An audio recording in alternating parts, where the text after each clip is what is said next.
Well, hello there. I bet you didn't think you were going to hear from us again, but no, nobody can keep us down. Welcome to the Strange and Deadly Show, brought to you by Gentleman's Grindhouse Records. I do love rolling me R's. On this show, we discuss films on the Section 3 list related to the video Nasties. We pair up our films every fortnight. Lately, not as often, of course, based on a theme. You can find out more information about all of our podcasts over at gentlemansgrindhouserecords.com, and you can subscribe on iTunes and via any podcatcher you might be using. There are so many of them, and we'll give you that information again and also tell you how you can get your feedback and comments over to us at the end of the show. But don't worry about any of that for now. Here we are at the very beginning of it. My name is Christopher Clayton. I'm joined by Tom Elliott. Tom, it's been a bloody long time since we got together to record here in Strange and Deadly Land. At the end of July was the last episode that we released, episode 14. Where on earth have we been, Tom? Where on earth have we been? Unfortunately, it's one of those unplanned hiatuses that we seem to have been plagued with this year. It's just one of those things. For me, it's been a work thing. There's been opportunities to work, and it's like, well, do I take this opportunity while it's there? Unfortunately, podcasting doesn't pay the bills. I wish it did, because I think you and I would, we've got a ton of ideas that we'd love to do. But for now, we're going to concentrate on trying to get Strange and Deadly back on track. Yeah, I can totally agree with that. Echo everything you said there. There are issues at home that I have to deal with, work things, all sorts of things getting in the way. And unfortunately, it I feel like we keep apologising lately on every episode that we release for being away for so long. It's not that we don't want to do it. Believe me, we absolutely love doing this show, but we just have struggled to find the time lately. I even have, more or less cancelled the solo thing that I was going to do, which was going to be a martial arts podcast, and it may still happen someday. But for now, I just want to focus on, like Tom said, trying to get Strange and Deadly back on track again and trying to get into a good rhythm. Now, that doesn't mean that things won't still come up. Both of our lives can be pretty chaotic sometimes, but we're going to do our best to get this going again, because there are people who, still write to us, or speak to us on Twitter, of course, who tell us that they really love this show. It's their favourite, even, which is quite remarkable to me that anybody would consider this, listening to me, not you, Tom, you're a golden boy, but not me, squeaky twat, would consider anything we do to be a favourite of theirs. It's quite an honour. So we're going to do our best, aren't we, Tom, to press on and get this thing moving again. We are. And, not only for those people out there who enjoy the show, which we appreciate, but also for ourselves. I've missed doing it. I enjoy doing it every time. If I had the time, I'd do it every week instead of fortnightly. But, we thought fortnightly, we'll manage that. We haven't managed that, but we're going to try again. Yeah, and don't forget that, last year we managed very well. It's only really been this year that luck has not been on our side with this. Mm-hmm. But I think that we're going to do our best to try and get back in action, because there are people out there, they need us, Tom. They need us to get through this list. We're heroes to them. Oh, absolutely. Yeah, I completely agree. Okay, Tom, so let's be heroes. Why don't you tell the boys and girls listening at home what the double bill is going to be for this episode? It's an interesting one. It is an interesting one, and there's some interesting parallels there. We've called it Backwoods Horror. And the two films are Texas Chainsaw Massacre and The Hills Have Eyes. And they do have a lot in common. They are both, people getting out of their depth in places that they're not used to, out in rural areas kind of thing. And they're both directed by two people who many consider as masters of horror. Now, we'll discuss that a bit as we go on as well.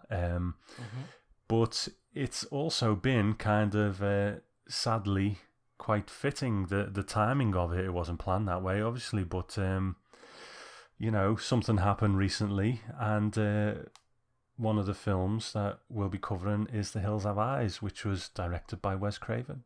That's right, yeah.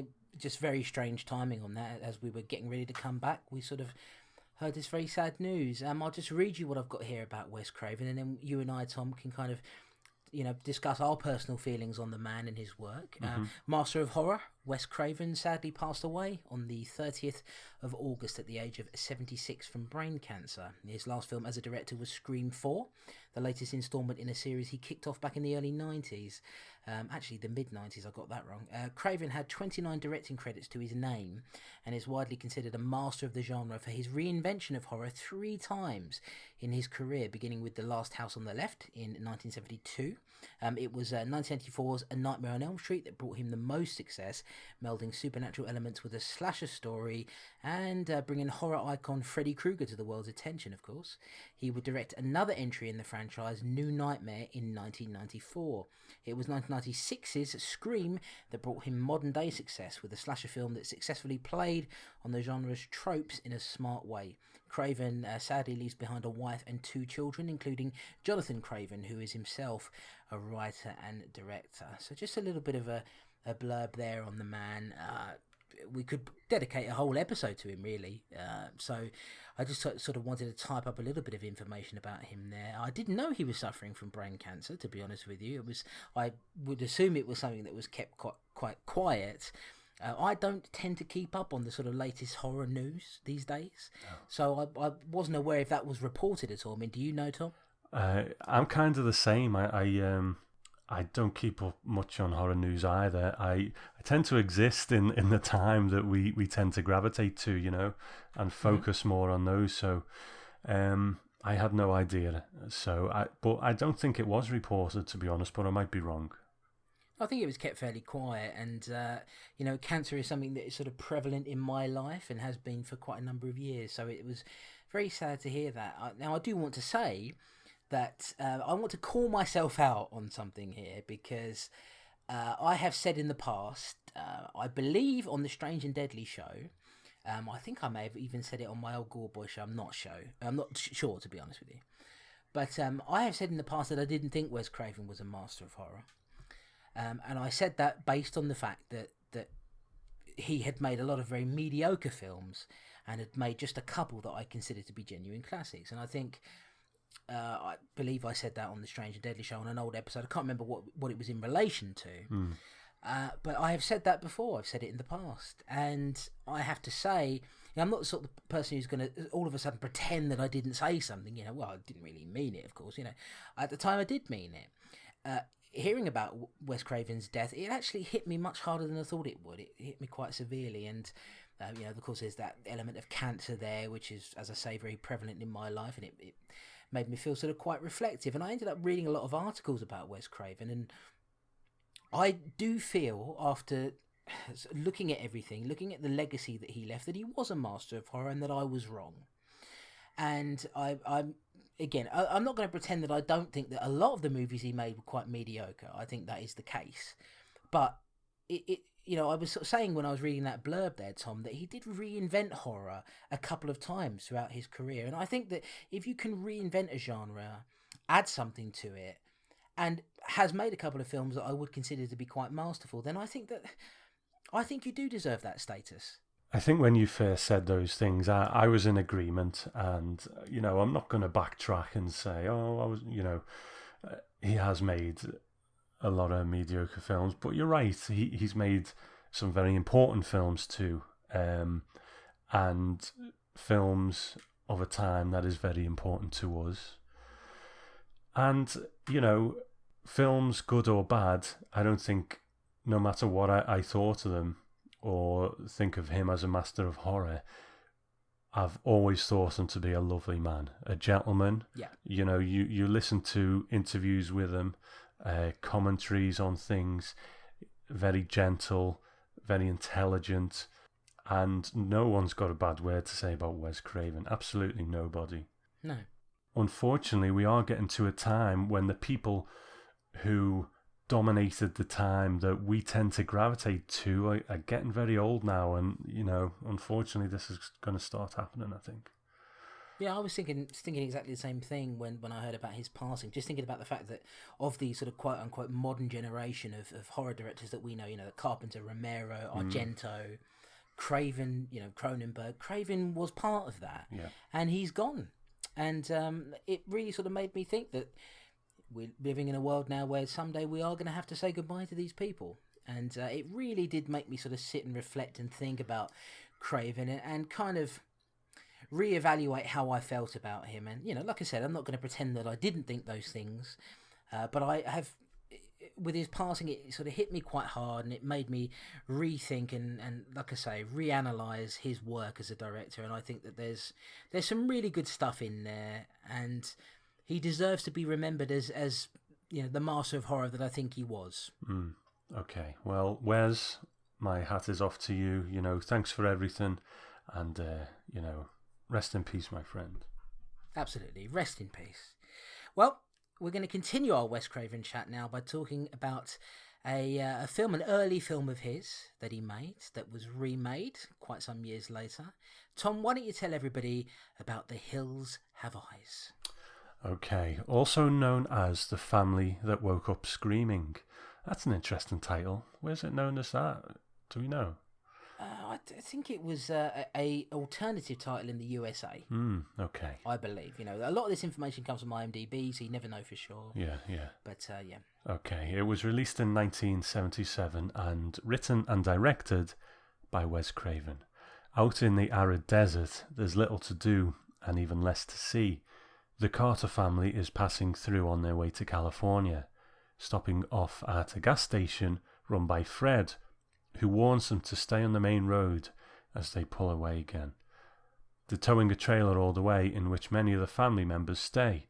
The family is comprised of parents Bob and Ethel, played by Russ Grieve and Virginia Vincent respectively, their kids Brenda, Bobby and Lynn, played by Susan Lanier, Robert Houston and Dee Wallace, Lynn's husband Doug, played by Martin Spear, and their baby Catherine. Also along for the ride is their two dogs, Beauty and Beast. Despite the warnings from Fred, the family decides to venture out in search of a sight to see, but they skid off the road and crash, rendering their vehicle and the trailer stuck out in the desert. It's out here that the dogs begin to become twitchy and uneasy, sensing danger lurking somewhere out in the hills.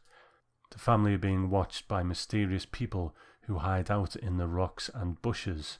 Unaware of their oncoming plight, Bob and Doug form a plan to head out in search of someone who can help rescue the family. Bob sets off for the gas station again, and Doug looks for whatever he can find. Not long after the two men head out, Beauty runs off into the craggy rocks, and Bobby chases her, only to find her lifeless body gutted. Bob eventually finds Fred at the gas station, the latter revealing that he once had fathered a child who wasn't born right. He was destructive and burned down his parents' home, killing his young sister in the process. Fred abandoned the child in the hills, presuming he'd die within hours of being left out there with no water or food. It seems, however, that Fred's son lived and has had his own family of deranged cannibals who feast on anyone unfortunate enough to come near their hideout. Fred is captured and killed soon after, with Bob being taken back to the camp and tortured by the cannibal family. Doug returns safely with some supplies, but before long 2 members of the dangerous cannibal family attack the trailer, raping Brenda, killing Lynn, wounding Ethel and kidnapping the baby. Bobby and Doug arrive too late to help, with Doug discovering his dead wife's body and his daughter missing. Fortunately, the remaining members of the family, Beast, the only dog left, returns to them with a stolen walkie-talkie, and Doug ventures out into the rocks to find the family. Can Doug find his missing daughter and take her back from the cannibals? As he seeks revenge, the cannibal family is out for blood, and they'll soon meet up in a deadly fight to the death. All right, this better be good. I need your keys. Oh, for crying out loud. I locked myself out.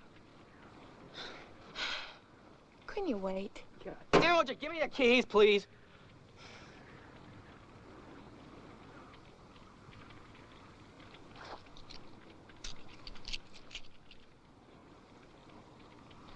Look, something weird is going on around here. Dad's not back yet. You said that you heard heavy breathing on the CB. And now the beast's out there barking like he's heard. Oh, Bobby. It's probably Beauty. She always sounds like that when she barks.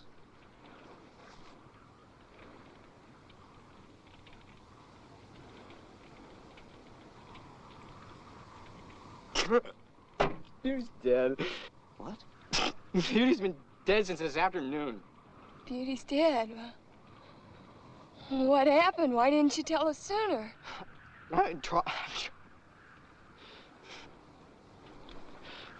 When I found her, she'd been gutted. Somebody slit her, right? It was pretty bad. I was so scared, I ran away. Okay. You just hold on right here. I'll get a flashlight and I'll take a look. Okay, Chris, The Hills Have Eyes. What do you think? Well, I first saw this film when I was a teenager, and at the time, I didn't think that much of it. Really, I didn't dig it that much. It may have just been a very short attention span, on account of being a teenager and not really focusing on it properly, or perhaps I found that the sort of arid climate, the desert landscape, quite boring, perhaps to look at. So it's been interesting. Since then, I've seen the remake, of course. I saw the sequel to the remake. We'll talk about all of that a little bit later on. Watching the film again, I actually found that I liked it quite a bit more. I think that it is dated in some areas. But overall, I think there's a good sort of ominous atmosphere to it and a tension to it. And I still think that, we'll discuss this in greater detail, of course, when we get to it. But I think that the attack on the trailer is still quite chilling and intense. It's definitely got some very good aspects to it, and it's quite gritty and grimy. Really, I think I'm glad that we grouped this and the Texas Chainsaw Massacre together, because I think that what they share with each other is, obviously there are some plot similarities there, but I think what they share with each other is that sort of grimy grittiness. You could imagine this being very much the sort of pinnacle of grindhouse cinema, and I enjoyed it a lot more than I did the first time around. Okay. All right. I think we're in a similar place, not entirely the same. I mean, I saw it quite late. I didn't see it as a child or a teenager. I saw it when I think it was Anchor Bay brought it out on DVD in the UK, and it came with a documentary called The American Nightmare. And I watched it, and it's got a reputation, and I was maybe it was expectation. I was expecting this classic, up there with Texas Chainsaw Massacre, and I watched it and I just didn't like it one bit. And I sold that DVD soon after. So it has been interesting to rewatch it, and this time I won't go so far. I think you like it more than I do. I think it's okay. I wouldn't say I really like it. I think it's all right. I wasn't bored. There's some things in it that I really like, but the overall experience didn't do a great deal for me, but it was okay. And that's the best I can really say about it. So, I guess let's get into some details maybe. Yeah, let's get into some details on it. So it is very much, both of these films are going to be covering this sort of plot point anyway. It's very much the typical thing of people who are, for all intents and purposes, are foreigners to this particular kind of landscape. They're city people, more or less, who are stuck out in the desert somewhere. How do you feel about that? The idea of that injury, is that something that you're quite fearful of? The idea that you might be, as a person who perhaps, like me, I live in London, driving out somewhere into the south in America and getting stuck out there. Is that something that you feel that you're particularly fearful of? It's an interesting one, because I guess, being anywhere where you're out of your depth, where there's people who live there, who know the place, who are streetwise to that place. I've been in situations like that before, not in the, out in the backwoods in America, but I think we've all been somewhere. It can even be walking into a pub where you're in a strange town and it's like, fucking hell, I walked into the wrong pub here, Yeah, and everybody looks at you. Yeah, so I think it's quite a universal concept, and it can be wherever. We've had it in the jungle, we've had it in other places probably throughout the Strange and Deadly show so far. So yeah, in a way it is. And America is a country that I love. I've lived there on occasion in the past, and it is quite fascinating to me that it's such a vast country that there are still places that not really undiscovered, but less populated. Yeah. It is quite interesting to me. Yeah, and the idea of perhaps sort of perhaps it's a bit far-fetched, but the idea of these sort of secret societies of people who might be living there, because we don't know, you can't tell me that the entirety of America has been covered and explored completely, we just don't know. So it's I find it quite an interesting thing, really, the idea of being this sort of person who's quite foreign to this particular area, the backwoods. You've lived in a city and now you're stuck somewhere which is very, very, very unfamiliar to you, and how do you get out of it? And I think this film does quite a good job of exploring that theme. Now, I will say that I found the family in this to be quite irritating, particularly the mother, Ethel. I thought that she was just yappy, just incredibly yappy and irritating. And the family is, we'll probably talk about the remake in a bit more detail. I thought that the family in the remake were more likable. Bob, for example, who's the father here, I found him to be just a bit of a crabby jerk, really. Yeah. I know he's supposed. Do you know what I mean? Absolutely. Talk about getting your audience to like your characters. He comes on, says some racist comments, and he's just a cranky old bastard. So it's like, well, okay, well, see you later, Bob. Yeah, I think, for a family that's sort of stuck out there and you're supposed to feel quite sorry for them, I think that perhaps they didn't do as good a job as they could have done in making that family quite likeable. Now, we have Doug, who's the hero of the piece, and got a fantastic porno moustache, Tom. I mean, that really is... he was working it. There was some good moustache work, little denim shorts. So, yep. I think we can learn a lot from Doug. Yeah, we can learn a lot about what not to wear in life. It is amazing, isn't it? In the 70s and 80s, men wearing those shorts. I mean, they're so, your bollocks are practically hanging out the bottom of them. I mean, they're so short, Yeah. But I found Doug, sort of reasonably, okay. My favourite characters in the film were the dogs. Yeah. But I'm a bit of a dog person, so that sort of makes sense. So we start the film off. Obviously, they've arrived at this gas station owned by this guy named Fred. And I didn't put it in the plot summary there just because I didn't think it needed to be in there. But there's this girl who lives in the hills named Ruby. And she visits Fred, I presume, to get supplies and food and things from him. And she's going to be very important to the film as we go on. He hides her away when these people turn up. And, of course, it's the Carter family. We've got a young Dee Wallace here, who, of course, Dee Wallace is... I think of everybody in this movie has become really quite a genre legend, I would say. If you look on IMDb, she's got so many credits to her name. She's got over 200 acting credits on there. So, of all the actors in this, she's the one who really kind of, became somewhat of a star, I would say. Yeah, quite a few credits to her name. Yeah, she really does. So, we've got the family there. They're at the gas station. They refuel and then they head back out. Now, I believe, again, I didn't put it in the plot summary, but they're looking for a silver mine.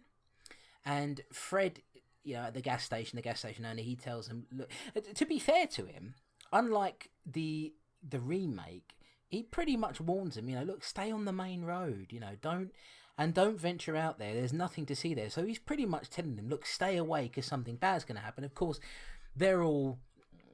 fairly up themselves, I would say, at this point in the movie, and so they're like, whatever, we're going out there anyway, and they get stuck out there. So an interesting concept there. They get stuck, of course, they run off the road. I think Bob nearly hits a rabbit, and he's like, well, I can't be having with this, and so he skids off the road, and they're up shit creek without a paddle, really, and it takes a while to get going, doesn't it? It does. I mean, there is a point in the film where I do start to sit up and go, okay, here we go, and it finds itself for me, but it's not yet. It just seems to be a lot of to and fro and a lot of here and there, and then we meet the cannibal family and stuff like that. And I don't know, it's all just a bit...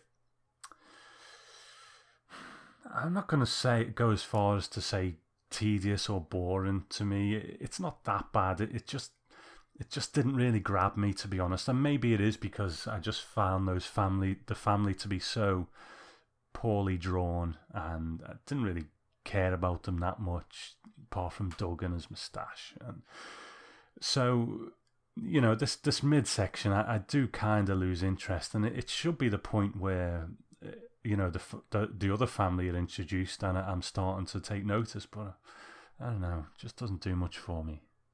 I think when the attack on the trailer happens, that is, I think, where it starts to ramp up a bit, because I still think it's quite a sort of intense, difficult to watch scene, really.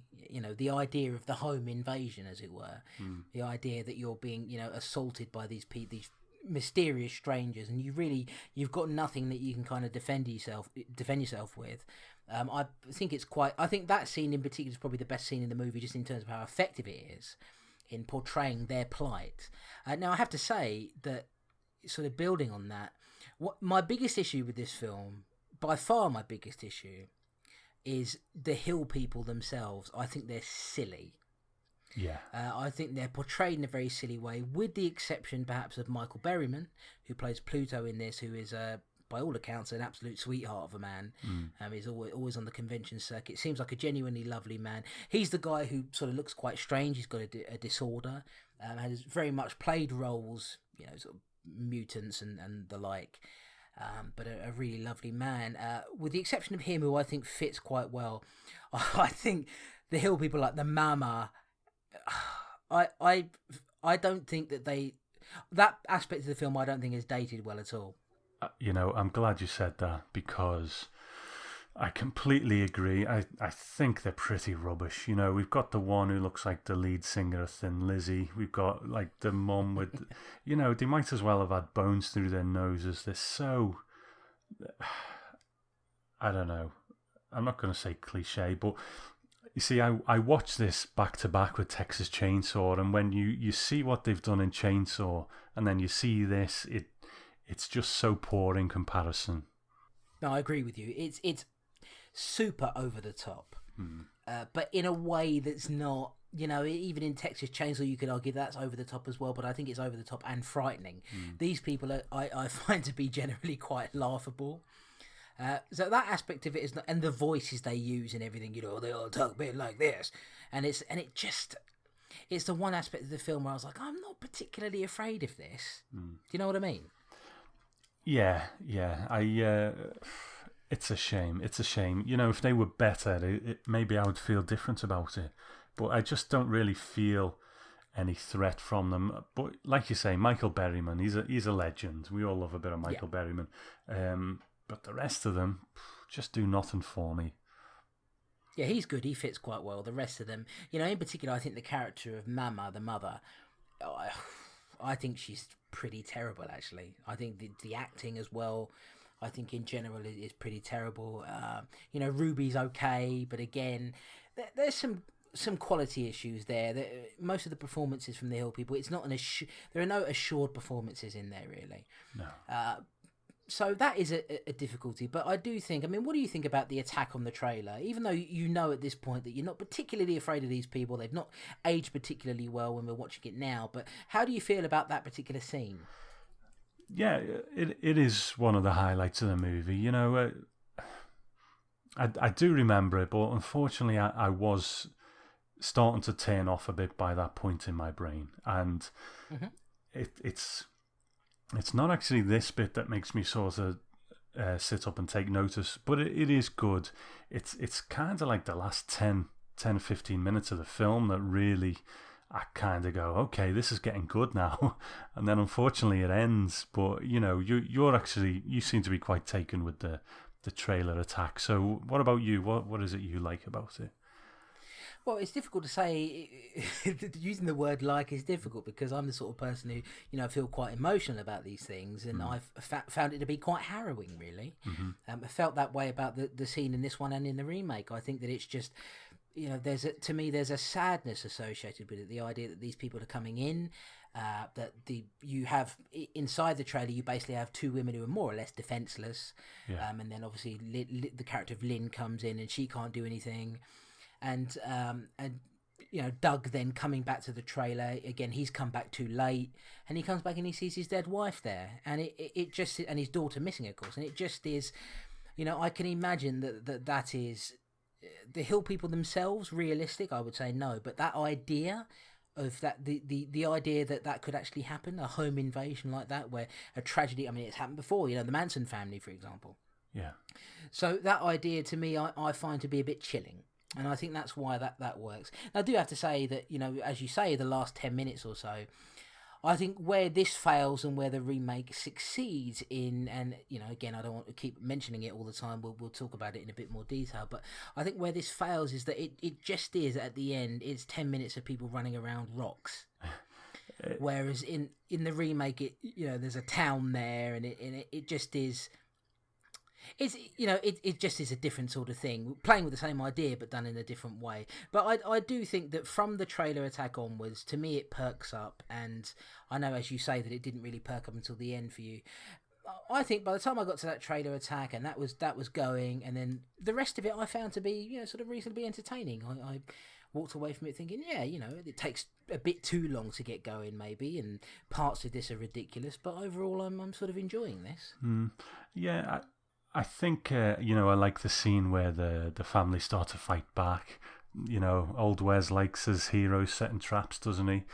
You know, they rig the caravan and stuff like that. That was all good stuff. And you're right, the end is a bit sort of people running around rocks kind of thing. But I don't know, it seemed to start to grab me at that point. And when Doug starts to, you know, really step up and becomes...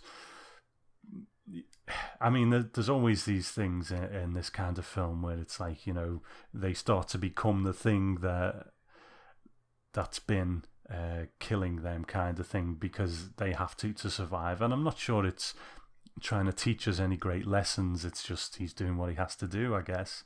I don't know. But, yeah, you know, I kind of dig the ending. Yeah, I don't mind it, but it is a bit like just people running around going, "Hey, come back!" You know, that's effectively what it is. You've got the character of Ruby there, of course, who is, and we kind of know even from the beginning, really, that she's going to end up being a bit more sympathetic towards Doug and his family.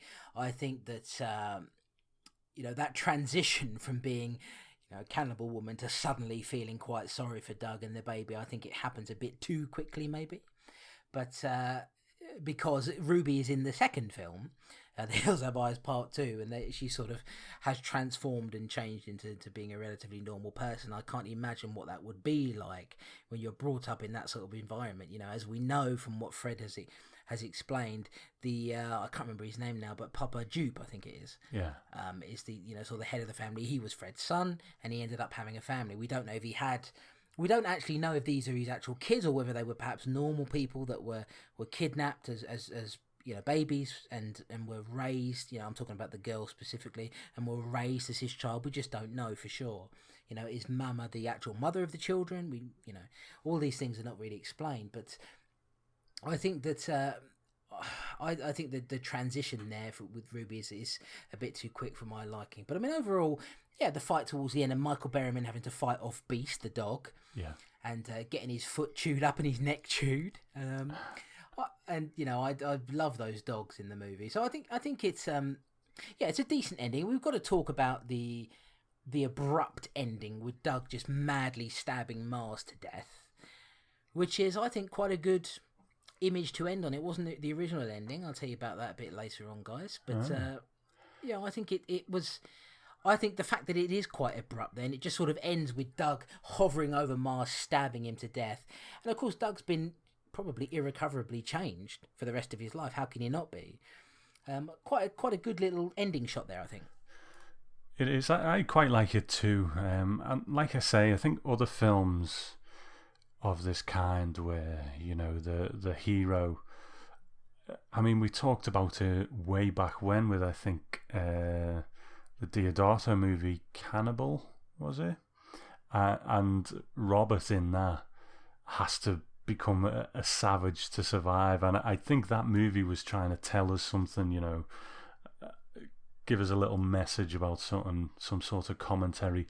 I'm not sure if this one really is, but I'm quite satisfied by it anyway.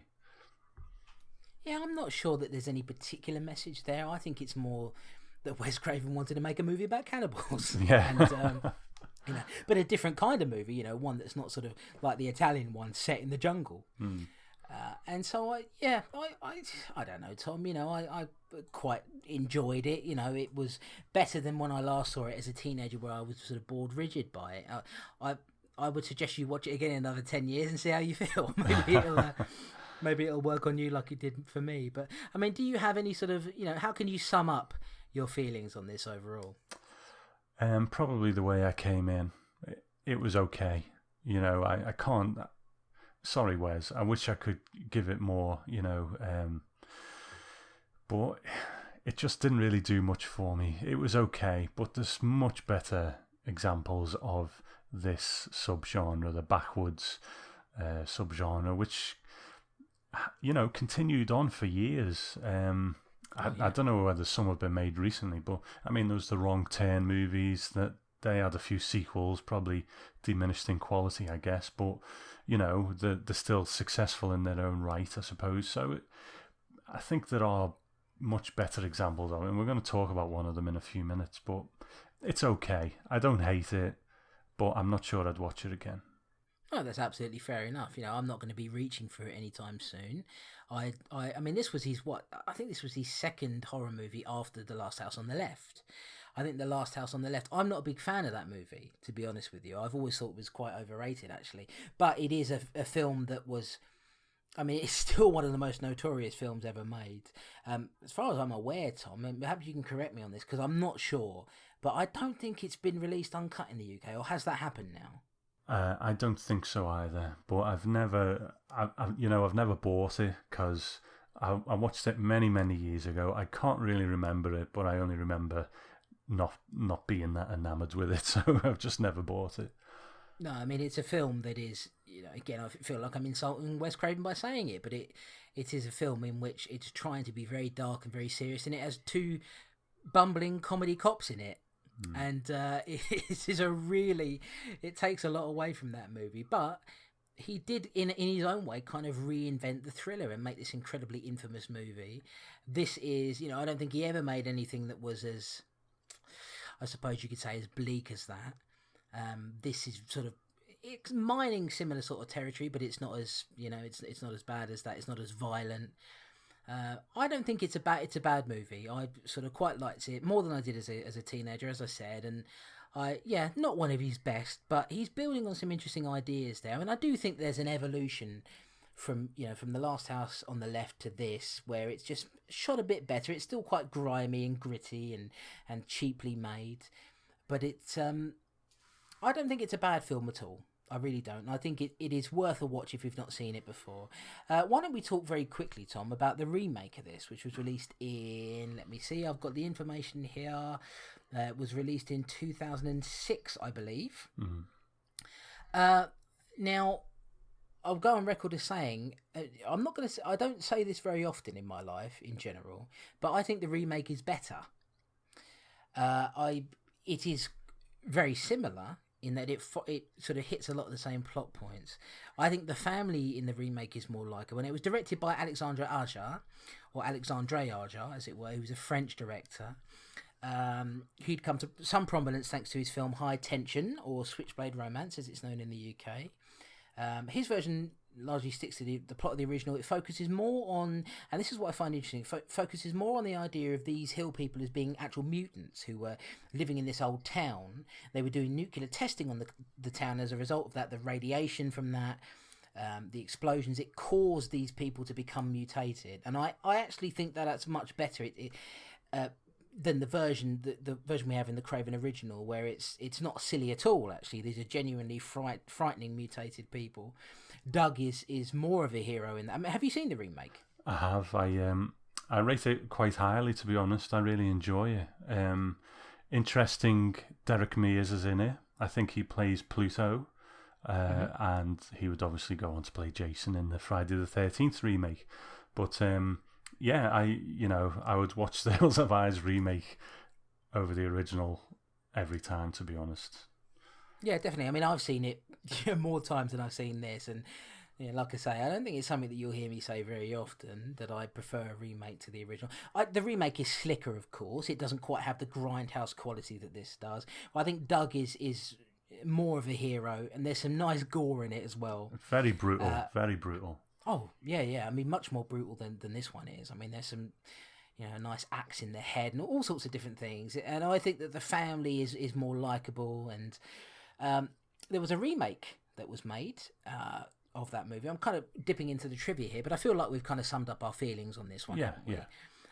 So I'll just say that there was a sequel to the remake that was actually, which was, I didn't know this until I was researching this, was actually written by Wes Craven and his son Jonathan, and that was released in 2007, a year after.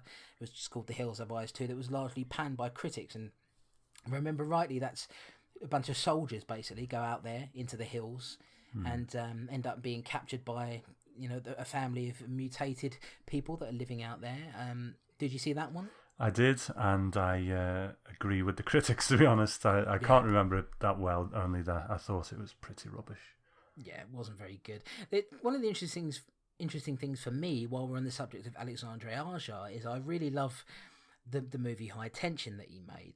And it was always quite sad to me that he, as soon as he made that film and got all of this attention and these sort of plaudits, immediately fell into the Hollywood remake trend, and has pretty much since then, I think he made a film called Horns with Daniel Radcliffe in it a while ago.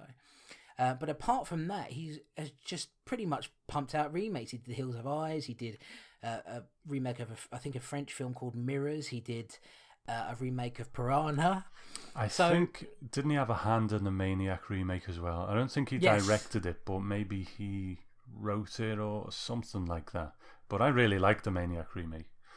Yeah, it's a shame we can't discuss that at some point. Perhaps we'll leave that for a special podcast someday, because that's a really interesting one where I remember watching that thinking there's no way they're going to be able to get even close to this, and was quite surprised by that. Mm-hmm. But he's sort of been stuck in the remake trend. But I do think The Hills Have Eyes is quite a strong work. So I mean, if you're afraid of remakes, which in general, it's okay to be. What I like about that movie is it doesn't spend too long trying to tell you exactly why things are the way they are. Like, of course, it tells you that this nuclear testing was happening, but it's pretty much just from Doug looking at newspaper clippings. It doesn't, dedicate half an hour at the beginning of the film to telling you how the Hill people came to be the way they are, which seems to be a trend of remakes and reboots. I've noticed, Halloween, for example, Rob Zombie has to explain how Michael Myers became a psycho. So yeah, a very, very decent film, I think. So I think that's pretty much it. Let me just read you the rest of this trivia I've got here. So director Wes Craven shot the film for an estimated $230,000 over a period of around 5 months. It was filmed in an incredibly arid climate with temperatures reaching 120 degrees during the day. The rocky surroundings made it difficult to move around while filming. Now, I didn't put this in the trivia, but Michael Berryman, the condition that he has, one of the sort of side effects of it is that he has no sweat glands. Oh, wow. And so because of that, you can imagine how difficult it was for him, because he had to be in this climate working long days and he couldn't sweat it out. So it goes to show the dedication the man has to filming, because it would have been incredibly difficult for him. The rest of us, if we get very hot, our body, very instinctively, very naturally, sweats it out to try and get the moisture out. And he couldn't have that. So it was quite interesting to read that about Michael Berryman, a bit of a trooper. The original cut of the film that Wes Craven submitted to the MPAA was given an X rating, being more violent in general. Craven ended up cutting the film down in order to secure an R rating. Unfortunately, his original cut has long been considered lost, which is a bit of a shame. I wonder if that extra violence, if it hadn't been lost, they almost certainly would have restored that, and it could have been sort of quite interesting, a sort of grittier, nastier film. The original ending had Doug and Ruby returning to Bobby and Brenda back at the trailer site and reuniting with them there. I believe, it's been a while since I've seen it, I think the remake actually ends that way. Been a while too, I can't say for sure. I think, Doug, if I remember from the remake, the little girl in there, I can't remember if her name was Ruby, but in the remake she sacrifices herself in order to save Doug. Whereas obviously in this film Ruby remains alive at the end. The film was apparently inspired by the famous Sawney Bean legend, an historical, though long considered potentially fictional, event in Scotland about a cannibalistic clan who numbered almost 50. Legend has it that they would capture and consume passers-by and transients. Craven took some influence from this story and applied it to his film, as indeed did Tobe Hooper for the Texas Chainsaw Massacre. So there's another link for you there. Didn't put it in the trailer either, but Craven was apparently inspired by the Texas Chainsaw Massacre, which came out in 74. This came out in 77, so that's why there are some similarities in terms of plot. Craven was a big fan of that movie. The Hills Have Eyes would go on to enjoy good box office success, reportedly making around $25 million when analysed by 1992, according to IMDb. The film was successful enough to produce a sequel entitled The Hills Have Eyes Part 2. It was also directed and written by Craven and was released in 1985. Now, according to IMDb, production actually began on the film before Craven shot A Nightmare on Elm Street. Pressure from the studio and a lack of budget forced him to abandon the film, though he would later return to finish it. As a result of the issues that plagued it, the film was comprised largely of footage from this first entry and also features the legendary dog flashback scene where in the surviving beast, who's the dog who survives in the first film, remembers what happened to him previously. Craven has since disowned the film. Have you seen the sequel? I haven't. I don't think I'll be rushing, to be honest, to see it. No, it's absolute rubbish. But it is. But the dog remembering what happened to him in the first film is quite funny. Does Michael Berryman come back? Yes, he does. Right. So he lived. He lived at the end of the first one. Yeah. Okay. Yeah. Which is, I mean, even at that point, he sort of all the people in the film, he's the one who kind of came out the most iconic, really, if you think about it. Yeah. The film is widely available on DVD and Blu-ray, although there's no official UK Blu-ray release available, which I was quite surprised about. I would imagine one might be coming, with Wes Craven's very sad death. I would be quite surprised if they didn't re-release it. There is a US release. It's locked to Region A, meaning you'll need a multi-region player in order to view it. You can get the sequel. I wouldn't recommend it, but you can get the sequel on Blu-ray here in the UK, but apparently the original film, not so much. You'll have to make do with a DVD if you live in the UK. A bit of a shame that, but yeah. So overall, enjoyed it more than I did the first time around. I think, Tom, we can... your opinion was that you were a little bit bored by it and you think it's okay. Yeah, pretty much. But, I think things are looking up with the next film. A little film called The Texas Chainsaw Massacre. So I think you're going to tell us about that one, aren't you? A little known obscure film, Tom. The Texas Chainsaw Massacre, also known as, now these are all working titles for the film, Head Cheese, Leatherface, and Stalking Leatherface. So I think even at this point they knew that Leatherface was destined to become iconic. Yeah. It was released in 1974, directed by Tobe Hooper, written by Kim Henkel and Tobe Hooper.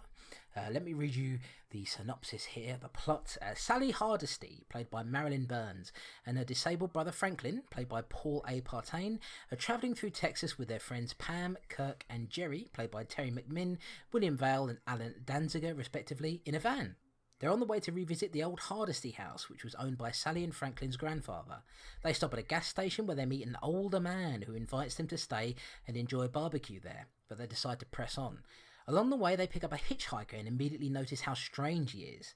He borrows Franklin's knife and gouges it into his own hand, bleeding and laughing. He then takes a Polaroid picture of Franklin and asks for payment. When the group refuses, he burns the picture wildly, and the group throws him out of the van and drives away. After reaching the old abandoned house, Pam and Kirk decide to head out to an old watering hole for a swim, but instead they happen upon another house. After knocking for a short while, Kirk enters the house and is hit on the head with a large metal mallet by a strange masked figure with an apron on.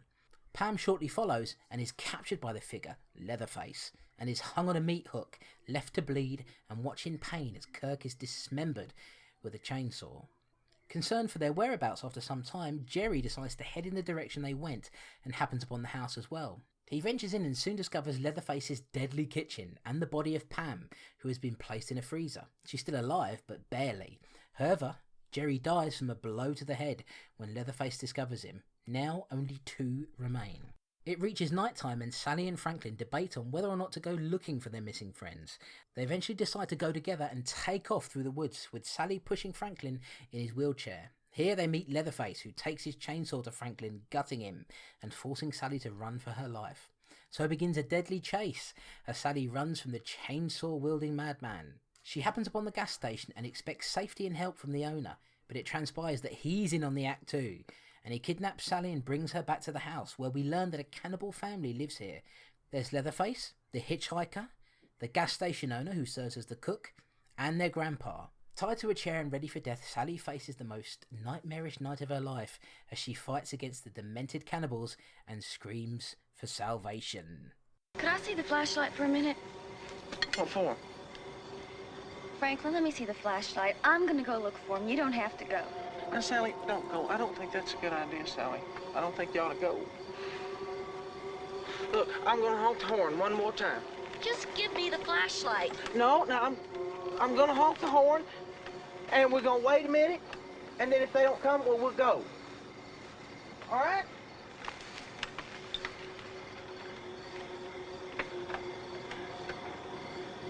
Sally, they took the keys. We don't have any keys. They took the keys with them. Stop it! Stop it! Stop it! Sally Franklin, took the give me keys that with them. flashlight! No, Sally, we can't go. Look, what if they came back and we weren't here? Franklin, give me that flashlight! No, I got to take the flashlight. All right, I'm gonna go look for him. All Give right, me the flashlight. I'll flashlight! go with you. I'll go with you, all right? All right, no, Sally, come on. I'll go with you. Sally, I'll go with you, but I'm going to keep the flashlight. Give me the flashlight! Look, I'll go with you. I can't push it down that hill! Sally, look, I know. Give that. Look, I'll go with you, but I'm going to hold the Never mind, flashlight. I'll just go without it.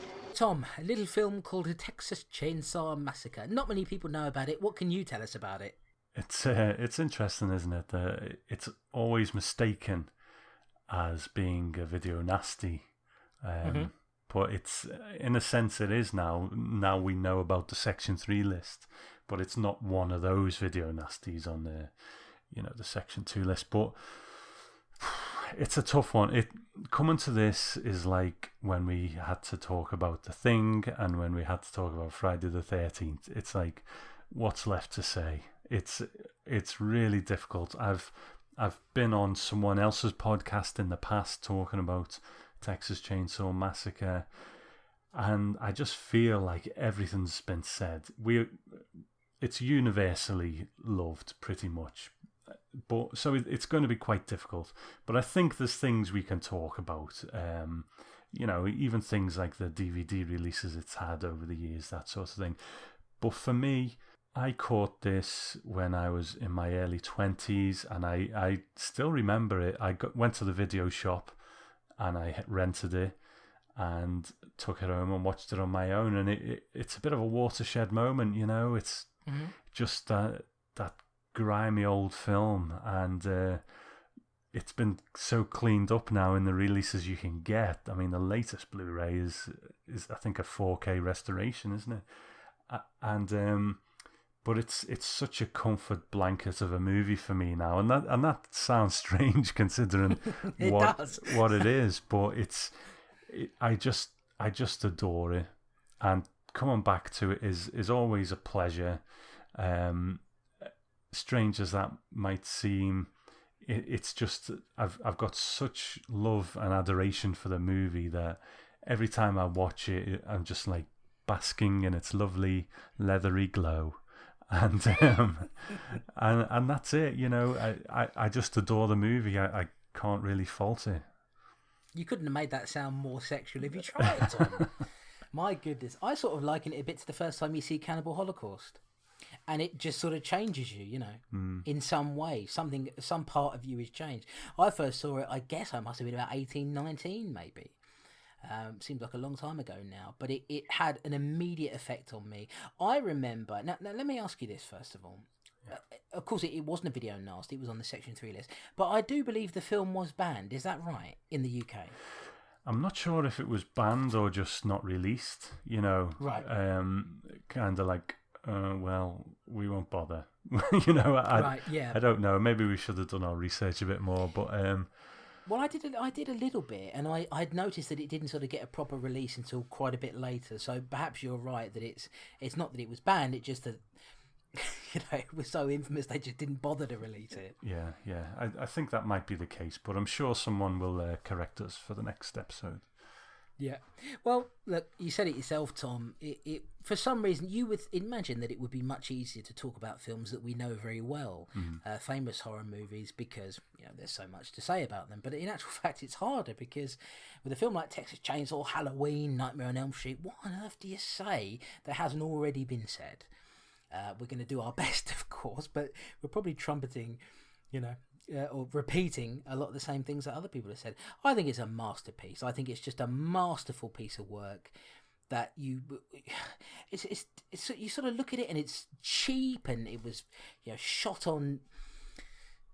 I mean, it looked, certainly. I mean, when I first saw it, it looked horrible because of the film stock that they used, and the cameras they used and everything. It was not shot with a lot of money behind it, but when we talk about The Hills Have Eyes, for example, we did say that it takes a while to get going. This takes a while to get going as well. It's a slow build, but there is something that's genuinely unnerving about even the slow build. It takes about 40 minutes, really, before things get sort of properly going. But there is something that is...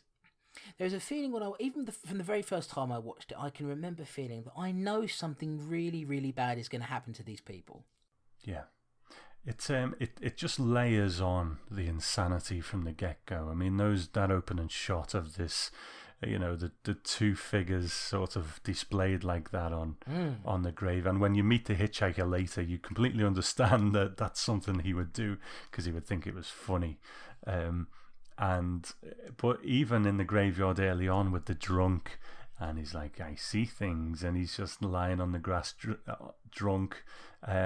Just these moments of insanity peppered throughout it, and it does build up a very unsettling atmosphere. Yeah, and you sort of feel that, even when I was watching it this time, no matter how many times I've seen it, and it's so many times now, I'm still thinking, internally, mentally, I'm thinking, oh, you're in the wrong part of town, guys. You really don't want to be here because there's something that's clearly, plainly not right here. I have to say, you mentioned that shot there of the posed bodies at the beginning, these decomposing bodies. What a striking shot that is. I mean, really, this is the first time I've seen the movie on this 40th anniversary edition. We'll talk about that, again in detail a bit later. But obviously, this is the best I've ever seen the film look, and what a striking image that is, especially in HD. And it's still got sort of all of its grindhousey elements, and there's still the grain that's there in the film. So it's not as if that's all been swept away and cleaned up. I'm glad that it wasn't, but I should remember thinking that from that shot alone, you think, okay, this is a director who knows how to work his way under your skin, knows what to do. And, remarkable shot. Yeah, and I think, Daniel Pearl was a cinematographer, and if it does one thing, cleaning it up as it has been, there is a school of thought that says, I don't want to get too much onto the Blu-ray release so far, but there is a school of thought that says, oh, you should watch, Texas Chainsaw Massacre on a shitty old VHS. And although I kind of see the romance of that to a degree, Tobe Hooper and Daniel Pearl back in the day, if you'd have said to them, well, how do you want this to look? And put the two side by side, they'd be like, I want it to look like that, Oh, yeah. Because, they would, And I once interviewed Rob Zombie, and I asked him, so do you actually buy new releases of things like the Texas Chainsaw Massacre? Because we chatted about it for a bit, and he said, you know what, I don't. He said, I've bought that movie so many times that I don't anymore. And he said, I think if you clean up something too much, it just becomes fucking boring. And that was his exact words, fucking boring. And I don't agree. I think, like you say, that grain is still intact. And what it does is shows that actually Tobe Hooper, Daniel Pearl shot this really well, despite budget limitations, despite the limitations of the shoot, which by all accounts was quite a hellish one. So it is quite interesting to see it with new eyes on these new releases. Oh, definitely. Yeah, I have to say I don't really agree with Rob Zombie at all on that. I would imagine that as the years roll on and new technology becomes available, I would imagine he would love to remaster, or restore some of his movies. I'm trying to remember the name of the movie now. House of a Thousand Corpses and The Devil's Rejects. I would imagine that he would love to do that someday when when technology is such that you can make a film look better without having to apply, copious amounts of DNR, digital noise reduction. And they haven't done that on this 40th anniversary edition at all. It's very much the film. It looks like a film. But we'll talk about that a bit later. Let's sort of get into the plot of this one. You may find that there are a lot of similarities here between The Hills Have Eyes and Texas Chainsaw. Certainly in the way that you've got this group of friends who are all more or less strangers to this particular part of the world, the backwoods of America, and they end up at a gas station, much like in The Hills Have Eyes. And again, they sort of get, warned by the gas station owner, who at this point we don't know is actually the cook, and is part of the cannibal family. At this point we don't know. He invites them to stay and eat barbecue, and pretty much warns them not to go out to the house. Now, I would like to think that the reason he wanted them to stay is because they would have been easy to kill there when they're all together. And he's cooking barbecue, which of course is most likely to be human meat. Yeah. It's an interesting opening, isn't it? It takes a while to get going. We're sort of introduced to these characters, Sally and Franklin, and other characters that I can't remember, Pam, Kirk, Jerry. We introduce all these people, and they're reasonably, unlike the family in Craven's The Hills Have Eyes. I actually sort of quite like these people. So do I. I mean, there's a couple of them where they're not really much more than just kind of bodies on screen with a couple of lines to say. But then you've got Sally and Franklin, who are there's some quite subtle moments between them as well. Franklin is this annoying guy. He's in a wheelchair, so he probably feels like he's a hindrance to everyone else, and probably plays up to that by just being annoying in quite a defiant way. And, there's moments of tenderness with Sally. They stop and talk at one point in the film, and all that goes away, and she's quite tender towards him at times, but then he'll say something annoying, and it's quite a genuine brother-sister relationship to me, and I can kind of see the difficulties that she's probably had with him in life, and she's I hate to say it, she might see him as a bit of a drag, but he's her brother, and she kind of brings him along out of duty and that sort of thing. So yeah, it's quite a genuine relationship, I think. Yeah, I mean, when they get to the house, which obviously we're just skipping ahead just for this one point, you can tell that he's very visibly and audibly frustrated that he can't join in with the fun that everybody else is having. He just can't. He's in a wheelchair, of course, and is for intents and purposes disabled, and so we don't. We get the feeling that he's deeply, deeply frustrated that he can't join in. He can't go for a swim with the others. He can't sort of join in with the frivolities that are happening there. He just sort of, and is quite sort of, I suppose you could say, sort of retracted within himself in to a certain extent. So where the film gets really crazy, I think, Tom, is when we get introduced to a character, the hitchhiker. Yeah. Basically, he wants a ride, and the van comes along with all these people inside, and they, the girls in there, they sort of think, okay, he looks a bit weird, which he does, but we'll let him in, we'll help him out. And he comes in there, and his behaviour is strange from the get-go, isn't it? It is. It's an amazing performance from Ed Neal. I remember thinking from day one, he's too crazy to be acting. It's almost it's a strange feeling, but I always remember thinking, have they just got some mental patient or something in, or something, because he's just too real as that character to be putting on a performance. If I don't know whether I'm talking shit there, but you know what I mean. No, I do, yeah. You can imagine the actors staring at him as he's doing that and thinking, is this man genuinely insane? Yeah, I mean, you look at interviews, stuff with him later, and he's a bit like Jim Carrey in a way. He's loopy. Yeah, he's constantly, he'll be talking fine for a moment, blah, blah, and then he'll go into his hitchhiker mode, and and he just turns it on at the drop of a hat, kind of thing. He is a bit loopy in general, anyway, but absolutely love the character. Yeah, great performance, and he has this interaction with Franklin, who is sort of freaked out. I mean, they're all freaked out by him, but Franklin in particular, he borrows Franklin's knife, gouges it into his hand and bleeds and is laughing. And I mean, to be honest with you, they kept him in the van for quite a bit longer after that. As soon as somebody does that, you're out, mate. That's the end of you. You're absolutely nuts. But he takes a picture of Franklin. He's got this camera around his neck, and then he asks for money. Yeah. Which is, I always wondered what that was about. Here you go. Here's a picture of you. Can I have, $2 or whatever it is? And they say no. And then he sort of takes this, I don't know what it is, like a big piece of paper, and then he puts the picture on. Then he starts burning the picture and laughing maniacally. And they throw him out of the van, and he sort of smears blood on the van. Yeah. Like a symbol on the van. And I'd never really thought about that before. It was only watching it this time around, I was like, oh yeah, he does put a very sort of specific symbol on there. Do we know why he puts that symbol on there? Jumping forward a little, and I don't know whether it's the case, but it might be. I remember reading an interview with Marcus Nispel, the director of the remake, and he said that the family in the remake all had very specific roles.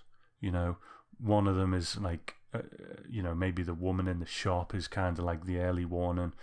When someone new arrives in town, she will let the others know, and then the sheriff will bring them in, and then so they had this system of bringing people in, and maybe there's some element of that. Putting a symbol on the van. Let's get these ones. Maybe. Yeah, perhaps as a way of sort of identifying that, yes, that is the van. If they happen upon it again, they know, he knows these are the people who wronged me.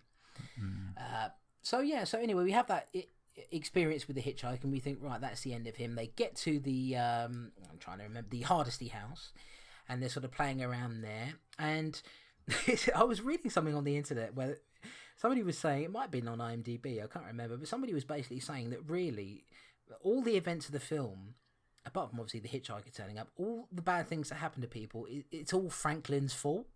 Oh, right. Because he starts it off by sending Pam and Kirk to the watering hole. And if he hadn't done that, they wouldn't have died. Jerry wouldn't have died because he wouldn't have gone out there to meet them. And this whole thing wouldn't have got going. I mean, how do you feel about that? Probably every film you can find a point, can't you, where if someone hadn't have done that, then this wouldn't have happened, I suppose. But I haven't really given it much thought. It was just a sort of interesting kind of theory, if you like. So Pam and Kirk go out to the house. What I love about this movie is, even with the hitchhiker, it's just a very crazy experience. About the 40-minute mark, once the horror hits, it hits hard. Yeah. And we get that. The first instance of that we really get is when Kirk, of course, knocks on the door, goes in there, inside the house. I can't remember what the surname of the family is. Is it the Sawyers? It is. I'm not sure they mention it in this one, do they? But maybe that's from the sequel. But it is the Sawyer family. It is the Sawyer family. So Kirk wanders in, and all of a sudden, as he's nearing towards there's an inside door there.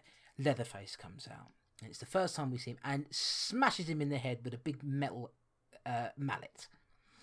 And when I was a kid, it scared the shit out of me. Like, I cannot pretend that I wasn't, because it's so sort of, you imagine it to be more, more gory than it actually. In reality, it's not. In fact, this whole movie really is a lot drier than you think it is. But but it's so hard and fast the way Leatherface comes out, knocks this guy out.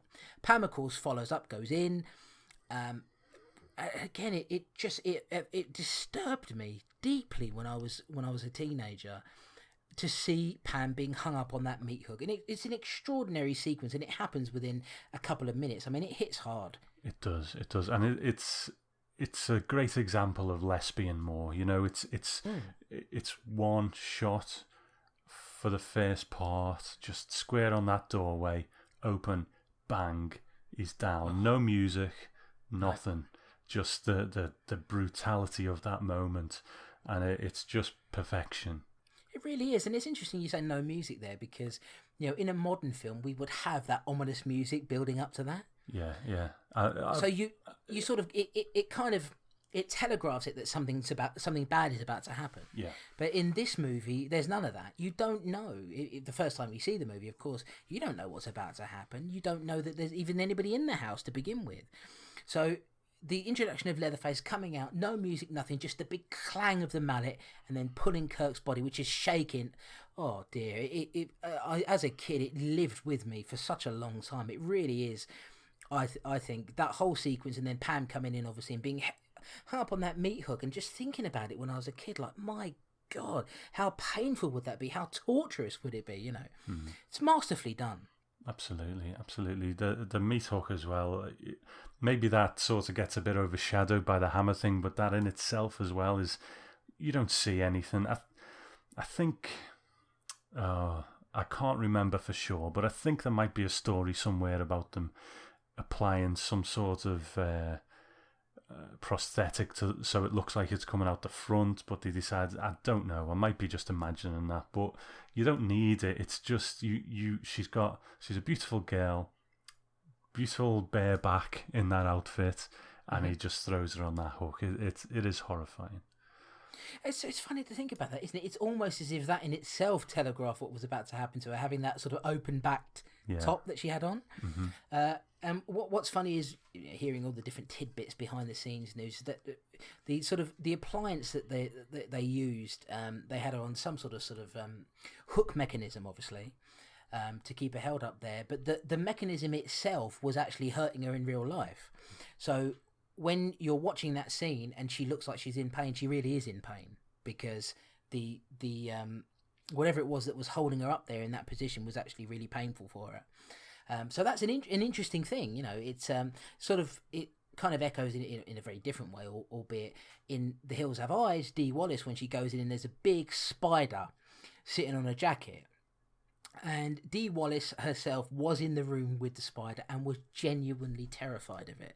So when you watch that scene, I always love stuff like this. When you watch that scene, the look on her face is of genuine terror. She's not putting anything on there. She is genuinely afraid of that giant spider. And so a similar thing here, where this woman is genuinely in pain. And she's hanging up there, and she's forced to watch. And again, we don't really see anything, Tom, but she's forced to watch Leatherface decapitating and dismembering Kirk on the table. Yeah. So after that, of course, we then go back to our main people, and we've been introduced to Leatherface. We're immediately scared of him because there is something terrifying about a big man in a mask with an apron on and a chainsaw. So we've got our first sort of usage of the chainsaw. We then go back to Jerry and Sally and Franklin, and they're all basically by the van. They want to go, but of course their friends are missing. They don't know where they are, and Jerry heads out there to the door, walks on in, and what happens in that kitchen, Tom? Well, he goes into the kitchen and he opens up the fridge and the freezer. Sorry, this is one moment which maybe plays slightly goofy for me. The way she comes up out of that freezer, you know, a minor flaw, but then he's a victim of the mallet as well. So maybe it's probably the only time in the film where I go, could have been a bit better, that one.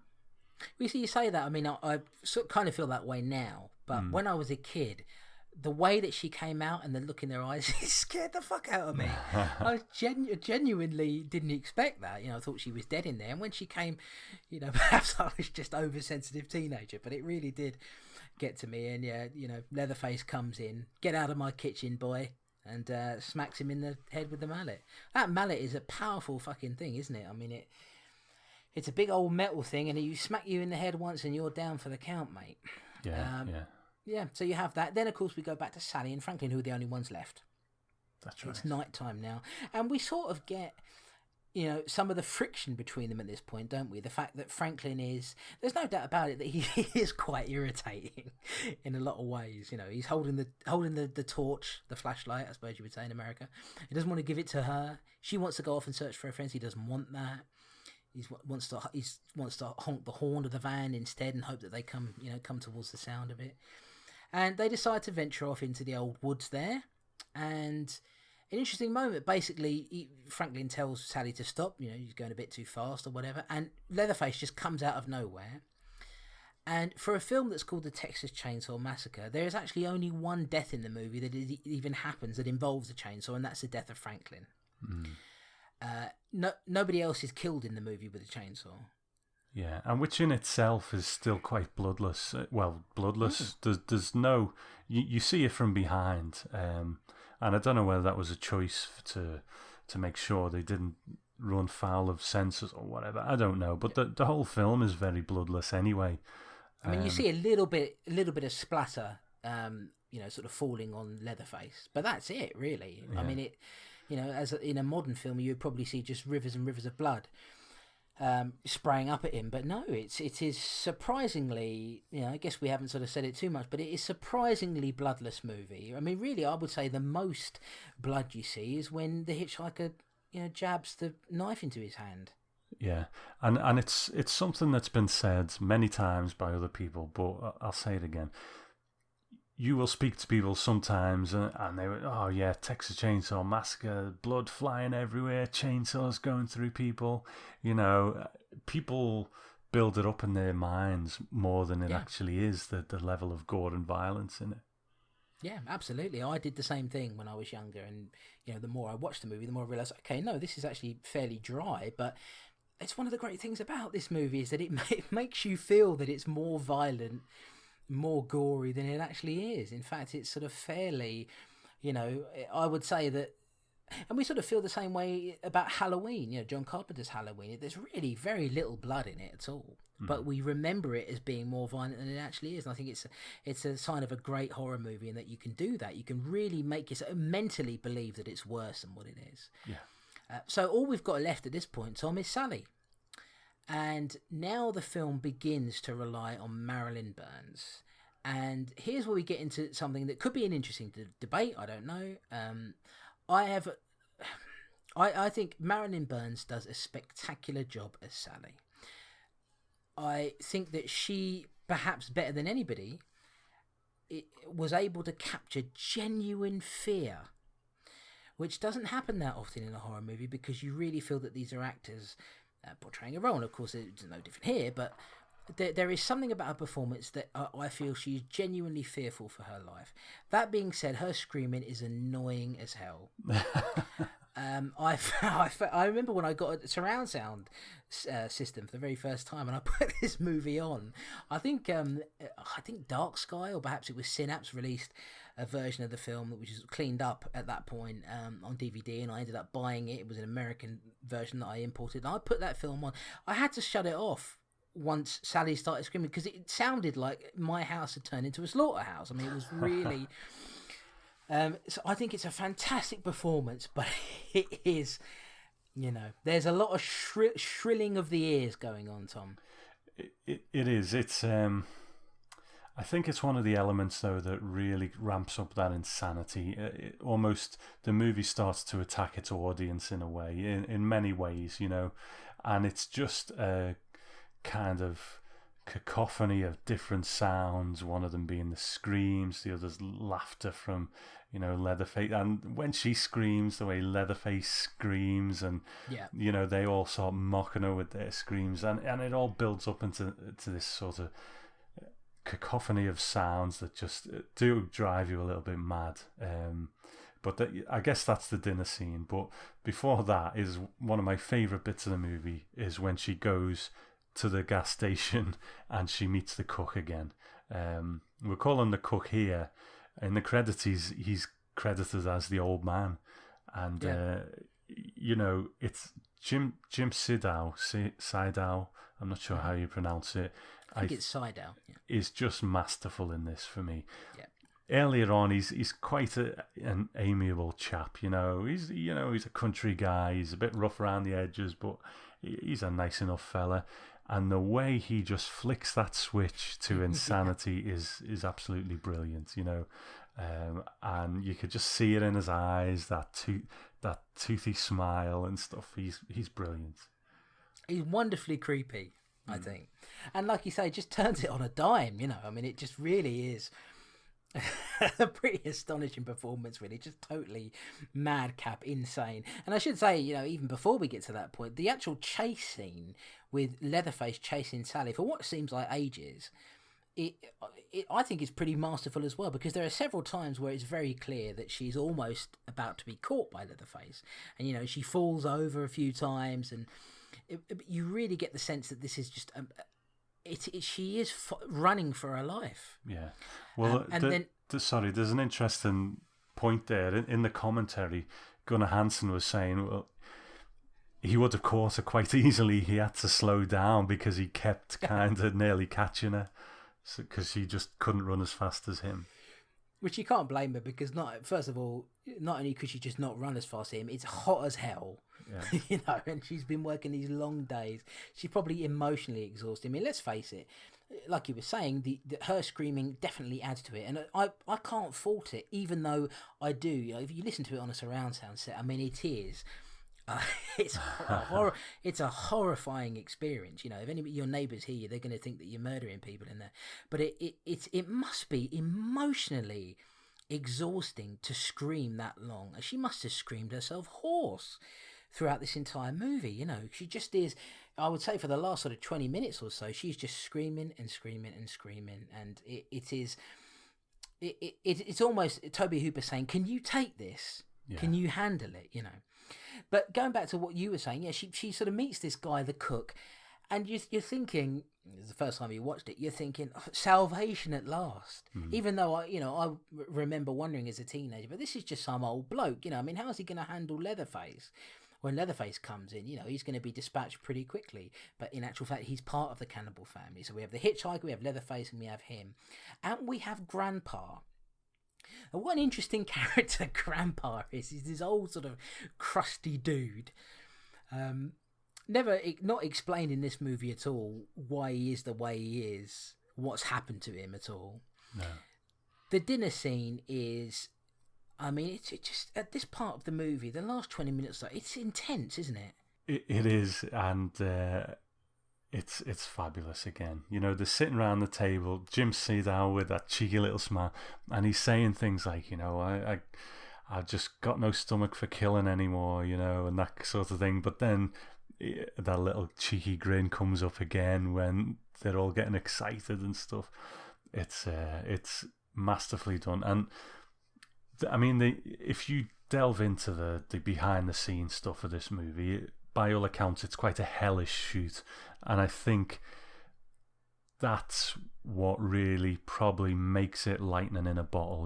There is the raw talent of Toby Hooper and Daniel Pearl and Kim Henkel, who wrote it, I believe. There is that raw talent there, but I think what also contributed to it, which is probably why the sequels have never really captured this moment again, is that they were actually in quite a hellish situation. Oh yeah, almost as if they were turning insane themselves, in real life. I have to say, Lightning in a Bottle describes it perfectly. I don't think they've ever been able to recapture this. It's a once in a lifetime thing, and the sequels as well, which we'll get to. We'll talk about those. Are so different in tone as well, that I think Toby Hooper had one shot at this, and I think pulled it off quite masterfully. There are interesting bits in here, like for example Marilyn Burns, when the grandpa is trying to hit her on the head with the mallet. Even though they had a sort of foam piece, they had the mallet there and they had a foam piece over the top of it. Most people who've looked at the behind the scenes information and commentaries and things like that will already know, but it still was hard as a bloody rock. And when they're trying to hit Marilyn Burns on the head with it, obviously as part of the scenes where they're trying to make Grandpa kill Sally, but they hit Marilyn Burns on the head with it, and it actually does make her bleed, and you can see it in the movie, because just the sort of how hard the bloody thing is. Even when it's cushioned, it still was quite sort of forceful when it hit her on the head. But she manages to get away from the family, and even then, as she's running away from the house, because she jumps out the window with no consequences, which doesn't seem entirely possible, folks. Movies have taught us that you can just jump out of a window and be fine. I wouldn't try it if I were you. She jumps out the window and she starts running. Even then, there's the possibility of her still getting caught and taken back to the house again, because the hitchhiker runs after a Leatherface. We should probably talk a bit about Leatherface, Tom, which we haven't really done. But Gunnar Hansen, of course, who plays him. What an interesting movie villain. I've always said I don't necessarily know if I include him with the likes of Jason and Freddy, because I sort of feel like this is going to sound strange. I feel like that dishonours his performance in this movie to sort of say that yes, he's one of these legendary movie serial killers. I sort of always feel that he didn't really belong as part of that, not because he's not worthy of it, but just because I always saw him as a sort of singular character. I don't know. I don't know if I'm wrong in feeling that way. I mean, how do you feel about that? I see where you're coming from, because he's there's much more going on than people probably give him credit for on the surface. Yeah. They just think, oh, it's a big dude with a chainsaw. But, the stories about him going to institutions where, people with mental illness were, and studying how they moved and things like that. He doesn't, when people start turning up, it's not like, okay, it's killing time. It's like, where are these people coming from? It's starting to drive him crazy. He sits down and he holds his head in his hands, and he's getting quite wound up by it. Where are these people coming from? Why are they coming into my house? And there's all this stuff going on with him. I mean, later on, he changes his mask. He becomes, he dresses up like the mother kind of thing. And I think there's actually deleted scenes with him putting on makeup and stuff. So there's so much going on with him, and I think he is the definitive Leatherface, because everyone after never quite got what he did with it. Yeah, and I think also those performances in the sequels, they're then sort of cashing in on his popularity as a character, whereas I think in this it's very sort of real and raw, and Leatherface has some deep psychological issues, and I don't think you see that anywhere else, anywhere better than you do here. Sally, as we say, managed to get away anyway, and Leatherface and the hitchhiker are chasing her. The hitchhiker ends up getting hit by a car, and all you've got left, really, the only one who's left, well, no, obviously the cook is left in the house. He never came out, and Grandpa, of course. But the only person left who's chasing her is Leatherface. And then this big truck comes along, and this guy gets out. Probably scared to death, to be honest. I mean, if I was driving a truck and I saw a woman there who looked fairly helpless, and then there was a guy chasing her with a chainsaw, I don't know what I would do, I mean, you try and help, but... And he's a big guy as well, so he can't run away. He can't run away that quickly. But he gets out, he grabs a wrench and smacks Leatherface in the head with it. Another car comes along, and Sally, I mean, Sally's just like, well, screw that guy. I'm getting away. Don't worry about him. And he runs off like, oh God, help me. Another car comes along, and Sally gets away. And it's one of the most memorable. The most memorable couple of minutes of that I can remember in any horror movie, because you've got Sally driving away. Well, she's not driving the car, but she's on the back of this sort of truck, and that's driving away, and she is just laughing maniacally, and I didn't really understand it when I was a kid, but you sort of grow up and you realise that she's pretty much lost her mind, as anyone would if you go through that experience. And of course, one of the most enduring images in horror history, I would say, is Leatherface just frustratedly doing the chainsaw dance, and just sort of, moving about, wielding the chainsaw just in anger that she got away. And it's such a powerful ending, Tom. It is, and it just leaves you there. Hills Have Eyes was sudden, but this, I would imagine maybe some people who aren't as enamoured with the movie might find it a bit frustrating, but for me it's just, when Sally's ordeal is over, our ordeal is over, she drives away and it ends, and I think for me that's quite poetic and perfect. I wouldn't want to have a little debrief at the end where she gets to town and she's like, oh fucking hell, that was rough, wasn't it? It's just like, she's had an ordeal. We've been immersed in that madness with her, and when it ends, it ends. And you said earlier on, and it was the same for me, once as a horror fan, and I hope the listeners were the same, but you watch it for the first time and something clicks, and it's like, if it works for you, it really works for you, and it's like it changes your love of horror from then on into something where you love this rawness, this madness that this movie's just give us. So when it ends like that and she drives away and it ends for us, I think it's a perfect note. Yeah, and when I was younger, I was also I remember watching the end of it and sitting and thinking, okay, what's going to happen to her now? And there's no resolution to this, really. I mean, all of her friends, her brother is dead, Leatherface still lives, the cook still lives, Grandpa's still alive. So what's going to happen here? You know, there's no sort of cleaning up of this at the end where the cops come in and they kill Leatherface or they arrest the family. There's none of that. It just is, she got away, you got away as a viewer, but this family remains. It really does. It's a film that puts you to the test in a quite a hardcore way, I think, but it does it without being gratuitous with any of it. And I think that's the main thing I take. And I'm not saying I don't, I mean, I love gore, I absolutely do. I think sometimes, being gratuitous is a great thing, but I think this works so well because it makes you believe that what you're seeing is actually worse than it is. But the bits that are really bad are really bad. It is, even that.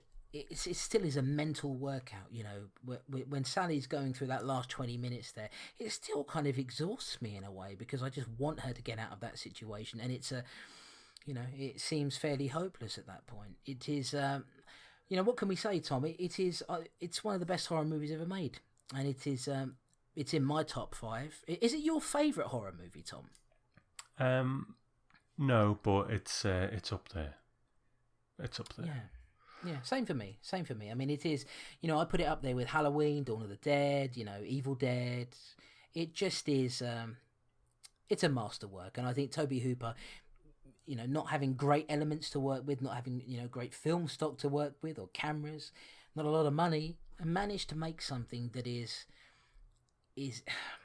that you think is more violent than it actually is, but its violence is almost projects itself into your mind, and it is, yeah, what can I say, man? What can we say, really, that nobody else has said? If you haven't seen it before, get on it, because it will, I think even now, I don't feel it's particularly dated. Yeah, the 70s fashions or whatever, but I still think it holds its power. And the Texas Chainsaw Massacre, what can I say? I love it. Good. Well, when we talked about Friday the 13th, we kind of shied away from talking about the sequels, and then we ended up talking about them in a kind of muddled fashion. So I think this time round we kind of made the decision that we would just go with it and maybe run through the other movies briefly and just give a few thoughts about each one from the rest of the series, because it's quite an interesting series the way it branches off in different ways. So should we just run through them? Well, before we do that, Tom, I'm sorry to stop you in your tracks here. Let me just read you a bit of trivia about that, because part of my trivia includes talking about all those films, so we can go into it there. And I'll just say the Texas Chainsaw Massacre was shot for under $300,000. Hooper deliberately wanted, and this goes back to something you were saying earlier, Tom, he deliberately wanted little on-screen gore in order to secure a PG rating for the film. However, the MPAA slapped an X rating on the picture. Hooper then subsequently made edits to the film and managed to secure an R rating. The film would go on to gross around $30 million, more than making back its rather minuscule budget. So, even there you can tell that Hooper was sort of deliberately holding back because he wanted to get a lower rating, age rating, than what he actually got. It would be sort of interesting to see if he just said, oh, well, fuck it, I'll just go for everything, if it would have been a much sort of nastier, gorier film. We'll never know, I suppose. The film was mostly shot in Round Rock, Texas, in dry and hot conditions. So I just mentioned that, going back, linking it back to The Hills Have Eyes. Both films made in very sort of arid climate, very difficult to shoot in. So hot and clammy and sweaty and just very, very, and probably quite difficult for Gunnar Hansen, because he had to wear a mask through the entire thing, a mask that couldn't be washed or anything like that. Although the film strongly hints at being based on a true story during the opening shot, this was in fact false. The film was actually inspired by real-life killer Ed Gein, or Gein, Ed Gein, I think it is. Ed Gein? Who knows? Gein. Ed Gein, who had taken to grave robbing and exhuming bodies in the 50s. He made trinkets out of the bones and wore the skin as a female suit, much like Leatherface. Like The Hills Have Eyes, the Sawney Bean legend was also an influence on Hooper when he was writing the film or working on the film. So now we can sort of segue into what Tom was saying. Texas Chainsaw would go on to produce 4 direct sequels, with the character of Leatherface proving highly popular as a signature movie serial killer. Hooper returned as director for the Texas Chainsaw Massacre 2, which was released in 19 '86. That film was very tonally different to the first, being much more comical and over the top. So let's start there, Tom. The Texas Chainsaw Massacre 2, how do you feel about that? Before we talk about any of them, I think if you're going to get anything out of any of these sequels, you have to kind of detach yourself from the original. Yeah. Because there is none of them really capture that, and I don't think any of them you look at and think, yeah, they're the same people, that's the same universe. You have to kind of almost go into an elseworlds place and detach yourself. But saying that, Texas Chainsaw 2, I've got a lot of love for it. I really enjoy it. I adore Caroline Williams, who played Stretch. I interviewed her once, and I might put that out on Gentleman's Grindhouse Radio one day. She is Stretch. You know, you speak to her now, she's got that wonderful bubbly personality, and she told some great stories. And she's just, I adore her. She's still gorgeous as well. But the film, yeah, it's over the top. I mean, Chop Top is just ridiculous. But I really enjoy it. How about you? Yeah, I do as well. I mean, Mark Kermode always says on the Mayo and Kermode show, Kermode and Mayo rather, I can't remember the exact quote or who it was from. I think it might have been from Alan Jones or perhaps Kim Newman. And I'm sort of, I just cannot remember the quote exactly what it was, but it was something to the effect of the Texas Chainsaw Massacre 2 looks like it was made by somebody who not only had not made the first film, but had not even seen the first film. Yeah. And that is very true. You know, Texas Chainsaw Massacre 2 was directed by Tobe Hooper, but it is, apart from the characters themselves, it is so different that it's very comical. Tobe Hooper himself insisted, I guess around the time, maybe it was lately, I'm not sure exactly when he said it, but he insists that the original does actually have comical elements and people just don't notice them because they're so sort of taken by the intense proceedings. I don't know so much about that. Perhaps that you could argue that The Hitchhiker is, because he's so over the top, perhaps there are some comical elements to that. But certainly in TCM2, it is ridiculous. Like we say, I mean, it was released, 12 years or so after, 11 or 12 years after the original. Don't go into it, if you've not seen it, don't go into it expecting it to be anything like the original, but it's a fun time. Yeah, it's an 80s slasher, it does have some madness of its own. I mean, Chop Top is just fucking insane. But, it's more in the 80s slasher mould. But there's a lot to like about it. Yeah. Now, I own this film, this next one, Tom, but I've actually never watched it. I should probably do that soon. Leatherface, The Texas Chainsaw Massacre 3. It followed in 1990 and featured a young Viggo Mortensen. What can you tell me about that? It also features Ken Foree. It's again detached from the original. I think it's an okay slasher. It's interesting. The release, there's a documentary, and it was directed by Jeff Bear, who has directed some Drek in his time. But he's also quite a culty kind of horror director, and he's directed some fun stuff too. It's not a bad slasher. It's a lot of people give it hell, and like I say, on that release there's a documentary where it's quite an interesting documentary because everyone involved is just saying what went wrong, Right. But it's okay, I don't mind it. I might give it a watch again soon. It's okay. Yeah, I'd like to give it a watch. I mean, what's it like tonally compared to the second one? Well, it's more serious. They're trying to get it back to the original, and you can see that. But there's a totally different chainsaw family involved. Leatherface is the only kind of link, but there's no explanation as to why. It's almost a remake in itself. You know what I mean? And that's what I find about the Texas Chainsaw series. There's not much in the way of connective tissue. Maybe part 2 there is, but the others are almost like a series of remakes.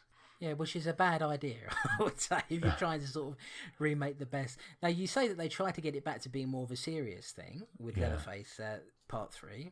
Yeah. They screwed that up royally, Tom, with the next one, which is Texas Chainsaw Massacre The Next Generation, which was released in 1994. I have seen that. It stars young Matthew McConaughey and Renee Zellweger, and it is trash, in my opinion. How do you feel about it? I've only seen it once, and I never bothered to watch it again. It was just shit. Worst Leatherface ever as well. Oh, God. Despicable. Absolutely laughable. Very, very sort of comical. Leatherface is just... I don't know how to describe him. I mean, he's on the full-on sort of... wearing the women's makeup and the mask and everything. Not scary in the slightest. It is in itself almost a remake of the original as well. The only person who obviously, two very famous people came out of it, which is McConaughey and Zellweger. And despite McConaughey having a number of years where he was starring in really rubbish romantic comedies, I always had a bit of time for him. And obviously he has since come back to the fore majorly and become a really good actor, starring in a lot of very big things. I've always said sometimes I will judge a person, base it on how they feel about some of their early horror work if they happen to have been in it. And it's fairly well known that Matthew McConaughey still speaks about Texas Chainsaw Massacre very fondly. Does he? And had a very good experience making it. And Renee Zellweger will not talk about it even if you paid her to. So I think that goes to show that McConaughey is kind of cool. I mean, I don't blame Zellweger for disowning it because it is a piece of crap, but it is really bad. Now we move on to the remakes, Tom. So we got the original, the film was remade successfully in 2003. Of course, the remake is just called The Texas Chainsaw Massacre, directed by Marcus Nispel. Now, this is an interesting one, Tom, because there are some people who really like this, there are some people who really hate it. I happen to think that it was done very well. What about you? I agree. I really like it, to be honest. There's a lot of complaints there from people who, again, I don't think can quite divorce themselves from the original. Well, it's too slick, it's too this, it's too that. Fair enough. I'm not going to dispute anyone who doesn't like it, but I like it a lot, and I think the two can coexist quite nicely as, different takes on the same story. I do really like it. It's more brutal in its way. Yeah. It harkens back to the original in some ways, but not too much. The whole story is very different. There's different characters in it as well. I've got a lot of love for it. Yeah, me too. I think if you can believe it, you folks out there, it actually is more serious and more brutal than the original. Now, whether you like that or not, I mean, it really, there are over the top elements to the original, with the hitchhiker and, the sort of zaniness of that, which is not in the remake at all. It's very much played sort of dark and serious. I've noticed a lot of people don't like it because it sort of began that trend of horror movies that had that sort of brown colour palette to it, where it looks like somebody sort of wiped the film through dirt. But I have to say, I really like it. What I don't like so much, Tom, is the film that followed it, which was a prequel entitled Texas Chainsaw Massacre: The Beginning, and that followed in 2006. How are we feeling about that one? Well, they kind of screwed themselves over with the end of the last one, where Leatherface gets his arm cut off, didn't he? So they've de-winged their main man. So I think Sheriff Hoyt was dead as well, and he was a very popular character. So they could only go back, and unfortunately, it's just a pretty by the numbers. These days, I think we're living in a time when sequels can be very good. We see that quite a lot. But I remember the days when the sequels were almost always just a pale sort of retread of the one before, and I think this one is. Yeah, and it tries a little bit too hard, I think, to tell us the backstory of Leatherface. And I think sometimes, now having said that, I do think Leatherface is quite an interesting character, so I'm sort of willing to accept that a little bit more than I would be, for example, if they're going to sit there and tell us all about Jason. We know that he was a kid, we know that he drowned. I don't need to sit there and hear about what his school lessons were like, whereas in TCM The Beginning, they do a lot of that, of trying to tell us how did Leatherface come to be this person.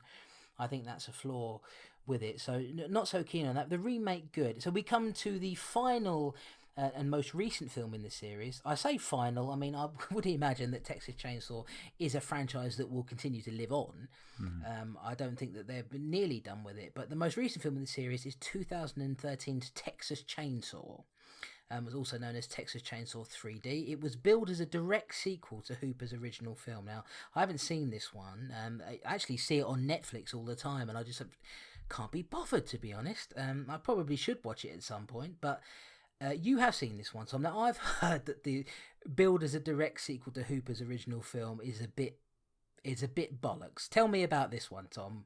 In the lead up to this, they did talk about that a lot. They made a lot of how Bill Moseley was going to play Drayton Sawyer, the cook, take over that role because Jim Sedow was dead. And, you know, we saw that the Chainsaw House recreated and all this, that kind of thing. And it starts moments after Texas Chainsaw Massacre finishes. And they've even went as far as to insert Bill Moseley as Drayton in scenes, in a scene with the original Gunnar Hansen Leatherface, and they sort of make this transition over. So it's quite interesting. But then it jumps forward, like, I don't know how long, 20 years or something like that. So it's like they made this big deal out of it, and then all of a sudden, well, you know, I was quite looking forward to seeing Bill Moseley's take on the Drayton Sawyer character. What's he going to do? Because, you know, we all like a bit of Bill Moseley. But he's in it for seconds, you know, a couple of minutes. And then it's to the future, and it becomes a very by the numbers and quite stupid slasher movie. There's so much stupidity involved. Now, I know our friend Chris Ward, I think I've read him saying, you know, you've got to divorce yourself from the original, and on its own, it's a decent slasher movie. To a degree, I've seen worse slasher movies than it, and I think if you sit there and watch it with that in mind, it might be all right. But it's not good, mate. It's not good. And if you say you don't like the kind of backstory of Leatherface kind of thing being too much to the fore, then you're not going to want to know what comes next after this one, man, because the next one is actually a prequel to the Texas Chainsaw Massacre. So they're just going all over the place with this thing, and there's a bit of a spoiler, but it's kind of mentioned as the synopsis for the movie, and I can say it if you want, you know, and give you an idea. Yeah, go on. Well, but you should probably warn people that you're going to give a spoiler. Yeah, well, it's kind of what they're basing the whole sale of the movie on, so it's out there. But if, you know, jump forward a couple of minutes if you don't want to know. But what they're saying is Leatherface was a hitchhiker. He isn't of the Sawyer family. He was a guy hitchhiking who was taken by the Sawyer family and as a teenager, and was kind of warped into the Leatherface we know. How shit is that? Yeah, it don't make sense to me, really. What a bizarre thing that is. I mean, look, I know that the most recent film, it had Marilyn Burns and Gunnar Hansen in it as well, which, as far as I know, they are cameos at best.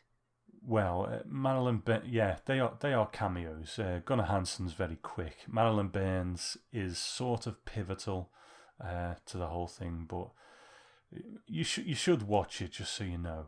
Yeah, just so. And now, are we meant to believe that this is the same Leatherface that's in the first film? Yeah. But he looks completely different. I mean, when I have seen, I think I saw the trailer for it, and he doesn't look like the same guy. Well, he ages because most of the film takes place like 20 or more years later. Right. So he's a much older guy.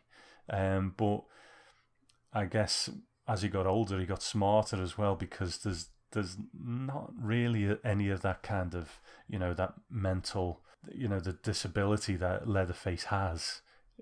He's just this mute sort of killer machine. Interesting. Okay, well, look, I'll give it a go. I didn't actually know there was another film coming in the series, so that's going to be another prequel. It's quite amazing. You know, it's funny. I don't want to go on about this too long, but it's funny you say that you were quite looking forward to the idea of this being a direct sequel, because I originally thought they were going to set the whole film in the 70s. Me too. And I thought that would be quite interesting. You know, I mean, again, it was like, well, I don't really want a sequel to the original, but if you're going to do it, that would be sort of interesting, having maybe another set of people coming in. But it seemed like that was really a bit of a jip, wasn't it, really? That was the selling point to get you in there. And then you find out that the stuff that's set in the 70s is only about 2 minutes long, and then the rest of it's all modern day. That's exactly it. You know, they really sold it on the back of that idea, and then just got rid of it. And that was the only thing that really had me interested. Yeah, very strange decision indeed. But look, don't worry about that. We're here to talk about the original Texas Chainsaw Massacre. Now, the film is widely available on DVD and Blu-ray. You can find this anywhere. I mean, you won't struggle at all. 40th anniversary edition was released in 2014 that includes a new 4K scan of the film and a plethora of extras. So let's quickly talk about that, Tom. This was the second copy of the film that I own on Blu-ray. There was a version that came out a few years ago called the Seriously Ultimate Edition. So I assume they probably got that wrong. I then had about 3 different DVD versions of it. I didn't think it was possible for the film to look any better than it did on the Blu-ray I had before, but I was wrong. The 40th anniversary edition, whatever restoration work they did on that, it's the best I've seen the film look. And it still looks like a film. It doesn't look like some cleaned up plastic piece of nonsense, which sometimes can happen. I remember there was a version of Predator that was released on Blu-ray. I think it might have been the first or second version of it, where they basically use what they call DNR, which is digital noise reduction, to clean up, get rid of the grain. And it just made everybody look like plastic. You know, you sort of generally want to avoid it or use it, just very slight touches of it to help. Here it looks like they have really done a bang up job on that. Have you seen that version as well? Yeah, that's the one I watched today. It's a beautiful release. The thing is, as the years have gone on, one will come out and you think, yeah, this is the definitive one. You can't really get better than this one. And then they'll bring something else out, you know, because there's various documentaries that have been made, and they'll bring out another one and include that, and then they'll suck up a commentary from a different release, and as it's gone on, it's morphed into this sort of ultimate thing that you got the Steelbook edition, I imagine. Yes, of course. Wow. Yeah, absolutely.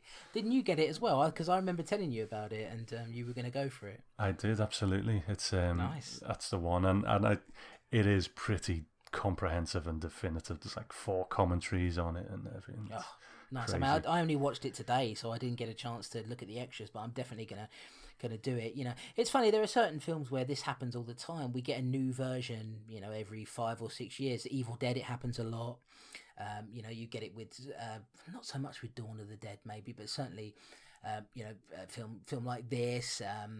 So it I suppose Dawn. I was going to say Dawn of the Dead. I'm trying to sort of think up. I'm looking at my shelves to see, because there are certain horror films where you can just always expect a new version of it to come along at some point. So you never know. The 50th anniversary edition, if they release it, might be, you know, they might be able to do something even better than this as technology advances. But I can't imagine that it could ever look better than this. No, it's. If I ever have to buy this movie again, I'll be pissed. But, you know, I don't have to. I'm a sucker for it, so I probably will if they bring something else out again. But this one's pretty definitive. We say that. I mean, I'm just about to buy in October my, you know, 7th or 8th edition of Deep Red. So, you know, I mean, it's coming out from Arrow. So, yeah, the 40th anniversary edition is the one that you want. So that's it, guys. The Hills Have Eyes and Texas Chainsaw Massacre. And, of course, we bid a very sad goodbye to Mr. Wes Craven. It is a shame that we didn't, you know, sort of get to watch one of his masterpieces that he's made, A Nightmare on Elm Street, for example. But we will definitely miss that man. And what can we say about Texas Chainsaw? It's a classic. If you've somehow not seen it, and assuming you're not pissed off that we've basically spoiled the entire thing for you, go and see it, because it's a bit of a life-changing moment, really. Tom, it's time to move on to the next section of the show, if you like, the final section of the show. Let's listen to some feedback.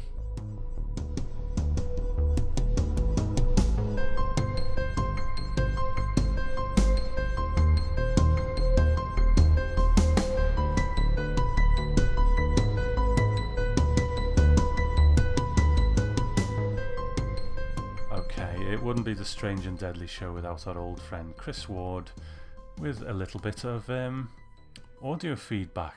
So take it away, Chris. Go on, Chris. Hello, boys. It's Chris Ward here. I just thought I'd drop you a line as it's been a while. I think your Friday the 13th show was the last time I spoke to you, which I happily played my son that episode because we were on a long car journey, and I said, "Hey son, listen to this. You'll hear your dad mentioned on this podcast in a minute." And then Chris proceeded to make a joke about me masturbating in the dark, which I now, every time we listen to my iPod, I get, "Is the guy on the radio going to talk about you masturbating again?" So thanks for that, Chris. But away from that, yeah, a lot of the films you've been covering, I haven't been that familiar with really. So that's part of the reason I haven't really dropped a line. But I have been listening. As a bit of a note, I have seen GBH. I saw it many years ago. And I'm going to back Chris up on this one. It's not a very good film, I don't think. I think there is a bit of a tendency to, glamorise people like Cliff Twemlow and that when, a lot of the films that they actually make aren't actually that good. But, people like different things. I'd rather people were out there making things like that than not doing it. So, but no, GBH isn't that great a film. I have just ordered myself a copy of The Evil as well on your recommendation, so it better be bloody good. Yeah, it's got Richard Crenna in it, of course it's going to be good. Anyway, I just wanted to put in my 2 pennies worth on your next show because you're covering 2 of my favourites, really. The Hills Have Eyes and Texas Chainsaw Massacre. Anyone who knows me knows my love for Backwoods Horror, and that's Backwoods with a double O, not an AR. Although that could probably count for something as well. Everybody has a franchise which they like to say is their franchise, and I suppose Texas Chainsaw is mine. But before I get to that, Hills Have Eyes from Wes Craven. Not a film I've got a massive history with, to be honest. I saw the second one first. I saw that back in the 80s. You don't need to see the first film, really, because half of Hills Have Eyes 2 is made up of flashbacks from the first film. Even the fucking dog has a flashback, so there you go. A creative low for Wes Craven, Hills Have Eyes Part 2. But, the first one, I didn't get to it until the Anchor Bay DVD that came out a few years ago, the 2-disc set, which is a wonderful set to have. Because you just couldn't get it anywhere, really. I just couldn't find it anywhere. I don't think it's a film that's dated very well, to be honest. It does look a little bit silly nowadays, but you can see why back in 1977 it caused a bit of a stir. Michael Berryman's quite freaky looking anyway, so it's whatever he's in, he's going to cause a stir.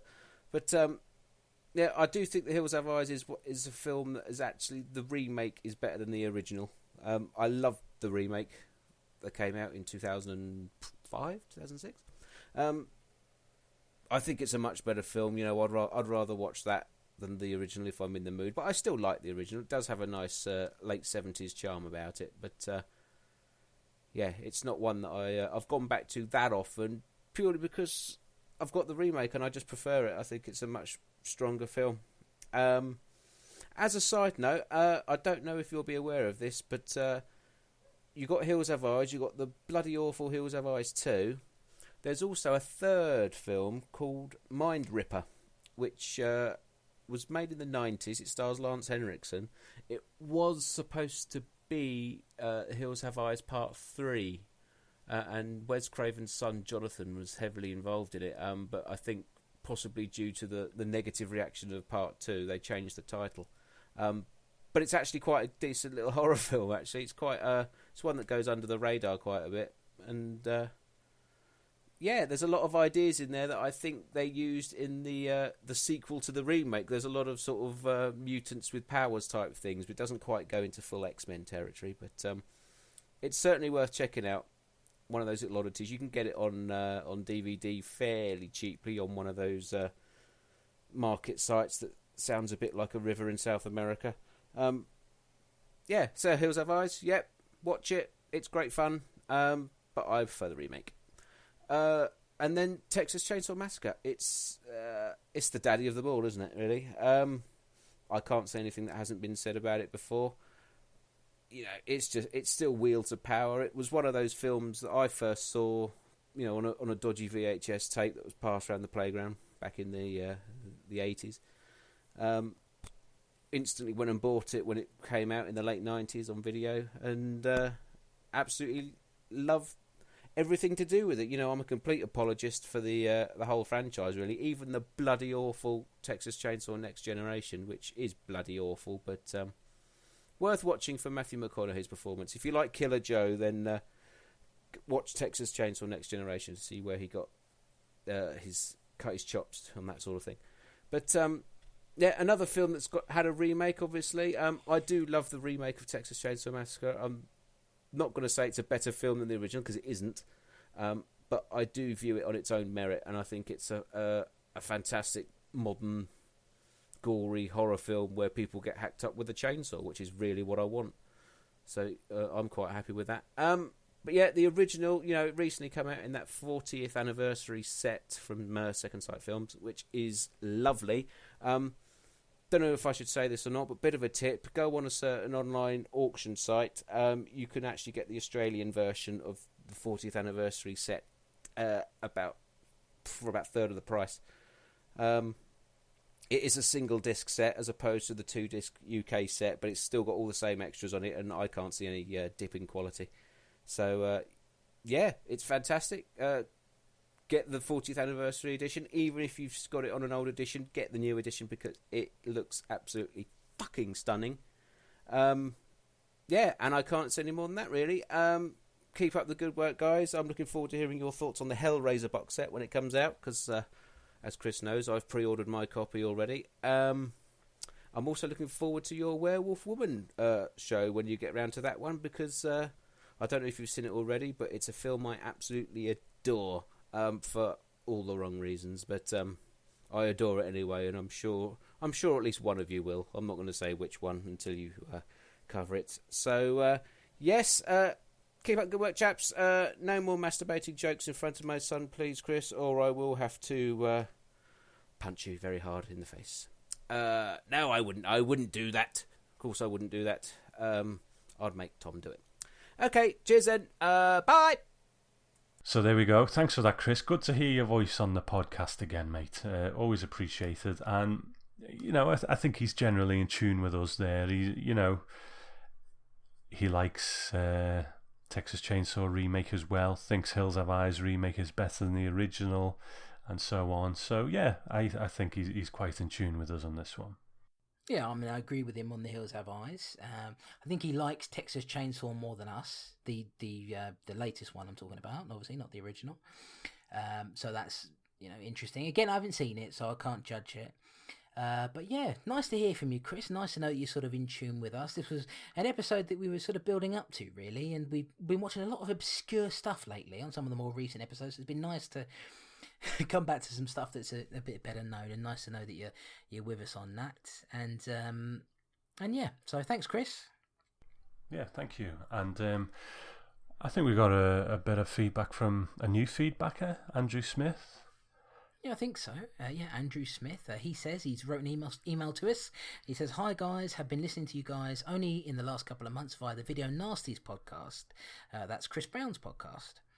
It has become my current favourite podcast. You both offer serious and entertaining viewpoints to these, interesting films. It may be good to hear reasons behind the censorship and controversy of these films by the likes of BBFC and DPP. It has been interesting to watch these films as I go along before listening to each podcast, and just finished listening to the Abducted and Held Prison episode. You forgot to mention the unique woman buried up to her neck in dirt, then strangled to death by python scene in Hell Prison. Keep up the good work, and may we all keep journeying along this strange and deadly Section 3 path to its end. P.S. Gotta love Firecracker." No, I don't have to like it, and I won't. So that is an email from Andrew Smith there. Thanks, Andrew. Yeah, nice to hear from you. Yeah, good to hear from a new feedbacker. It may be good to hear reasons behind the censorship and controversy of these films by the likes of the BBFC and DPP. We don't tend to go into that much, do we? I mean, Chris Brown did a lot on the Video Nasties podcast. I think the reason for that is it's not as well documented with these ones, I don't think.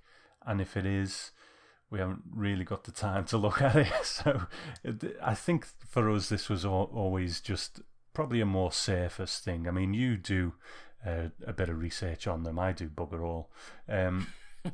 But I think that's probably the reason. You know, I think we're coming at it from a slightly different angle than Chris Brown did on the Video Nasties one, which was quite academic. We're just those two guys sitting wanking in a cinema. Yes, we are.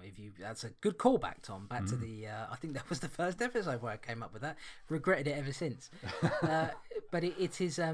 Yeah, absolutely. You know, at the end of the day, we're just two guys talking about the movies that happen to be on the list, really, and that's about it. You know, we don't. This is not some.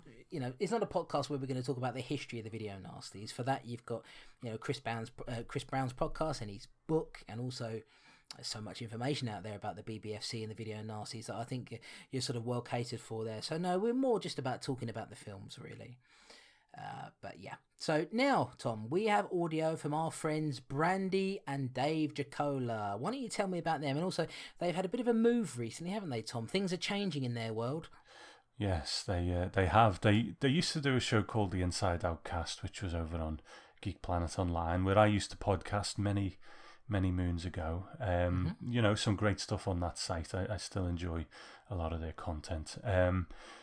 But they recently decided to end their podcast, The Inside Out Cast, and they were looking for a new home. And I said, well, you know, we're here. You come and join us. You know, I've been friends with them for quite a while now. So, and they did, and they've got a new show. It's called the Dark Corner Podcast, and it's at Gentleman's Grindhouse Records. So, you know, check it out. It's hard to describe what it is exactly. It's they have a topic each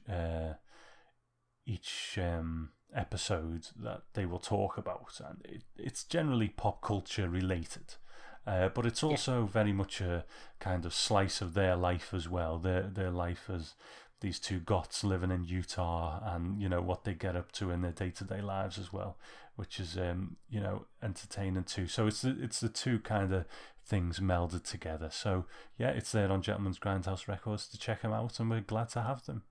Yep, they've joined the family, and now let's hear from Brandy and Dave. Chris, Tom, it is Brandy and Dave. So you're getting around to a movie we've actually seen. The Texas Chainsaw Massacre. In fact, I own it, and I tend to watch it every October. Well, that's when we pull out all the scary ones. Yes. That we watch the rest of the year, too. A favorite of mine. You like this movie way more than I do. I like this movie a lot. I like that for cultural reasons, it's coming at the end of the Vietnam War, and it's a look at the changing of American values. Because you take the Norman Rockwell family and you tweak it so that they're a family of cannibals. And then you have your hippies that bump into these outback people. Fucking hipsters. Hipsters. Hipsters.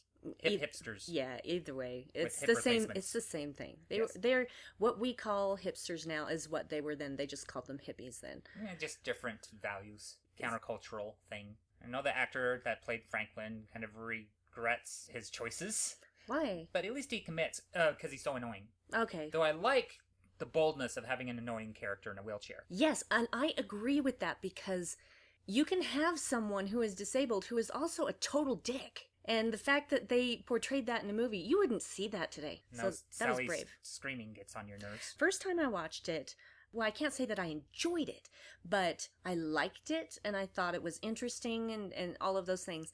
The second time I watched it, I couldn't have been more irritated throughout the entire film. I think it's because the first time you see it, it's always the best the first time, right? Yeah. It's all fresh and new. Unless we're talking about sex, in which case for a woman, no. So some movies get better the more you watch them. This is true. I will agree that it is very good at creating atmosphere, at creating a sense of dread and horror. However, shut that fucking woman up. I mean, that scene where she's tied to the chair at the dinner table. Oh yeah, that's my favorite scene. She is screaming through the entire scene, and want to eat her. And not in a sexual way. I want to shut her up. She's really out there, and her eyes going from side to side when they get Grandpa the hammer to bash her in the head. Mm-hmm. Really harrowing, scary scene. And not a lot of blood. No. It's all imagined. It's all theater of the mind stuff. Oh, yes. It's most of the movies from that era tend to actually be that way. There's a lot less blood than people think there is. Like hanging people up on a hook and bashing them on the head, and boy, the actor just shaking the legs like having convulsions. Very convincing. Honestly, it is a good movie. It's just, I couldn't take the screaming. I love how Toby Hooper uses the camera. And it's dirty and grimy, but at the same time kind of beautiful because he captures that, like, Texas landscape. Yes, well, And we just- won't talk about how I feel about Texas. Yeah, well, that's exactly about Texas. It's a barren hellscape. Okay, no, a lot of people live there, and there are some good people who live there. I'll shut up. And nice and quotable, too. Like, I'm the killer. And that sound of the camera. And the opening with John Larroquette from Night Court doing the voiceover I know, intro. weird, crazy. With Psycho, based on the exploits of Ed Gein, who actually would dig up graves and mess with the corpses. Of course. So, One last thing, there's a band, well, they're defunct now, I do believe, but they're from Cincinnati, and there's a fellow horror podcast called Night of the Living Podcast. We were good friends of ours. And one of the members of NOTLP was in this band called Pike. oh yes, Pike. And they have this kind of post-punk, horror punk kind of vibe. And they have an original song called Summer of 73, which is all about the Texas Chainsaw Massacre. Oh And god, that movie's as old as I am? Yeah. Shit. And it has a video on YouTube. Maybe I'll link you guys to it. I really like Texas Chainsaw Massacre. It's one of my favorite movies. And I like it once, and I can appreciate its value in the horror culture, but I never want to see it again. It's even darkly comedic if you know to look for it. Oh, absolutely. I don't disagree on any of those things, but I'm never going to watch it again because I will just want to bash that girl's head in myself. And I don't blame you. It's not her, it's me. If it's fingernails on chalkboard, then I... Why would you say that? Because that's probably the same reaction you had to the screaming. But you know that makes my teeth hurt when you say fingernails on a chalkboard. So that's our feedback for Texas Chainsaw Massacre. We love the show, of course. Of course. And we always look forward to every episode. Yes, we do. Well done, both of you. You're the best duo podcasters besides us. Just kidding. No, you're good. Your You guys best are great. male on male. Well, that was wrong. Okay, wow. Male with male? No, that's also wrong. You are the best horror duo podcast. Not featuring a woman. Covering the Section 3. Get too specific. It's I'm not gonna work. sorry. I apologize. We love you. Bye. Thank you very much, Brandy and Dave. Now, Brandy made a really interesting point there, Tom, which I mentioned earlier on, actually, when we were reviewing Texas Chainsaw. Marilyn Burns is screaming. She finds it incredibly irritating. It sort of puts her off the movie in a way. I mean, I can understand that. What about you? Yeah, I mean, it doesn't for me, but if it does for someone, I can kind of see where they're coming from. So, yeah, I see where you come from there, Brandy. Yeah, I mean, many years ago, I had a girlfriend long in the past who found the sound of a violin incredibly irritating.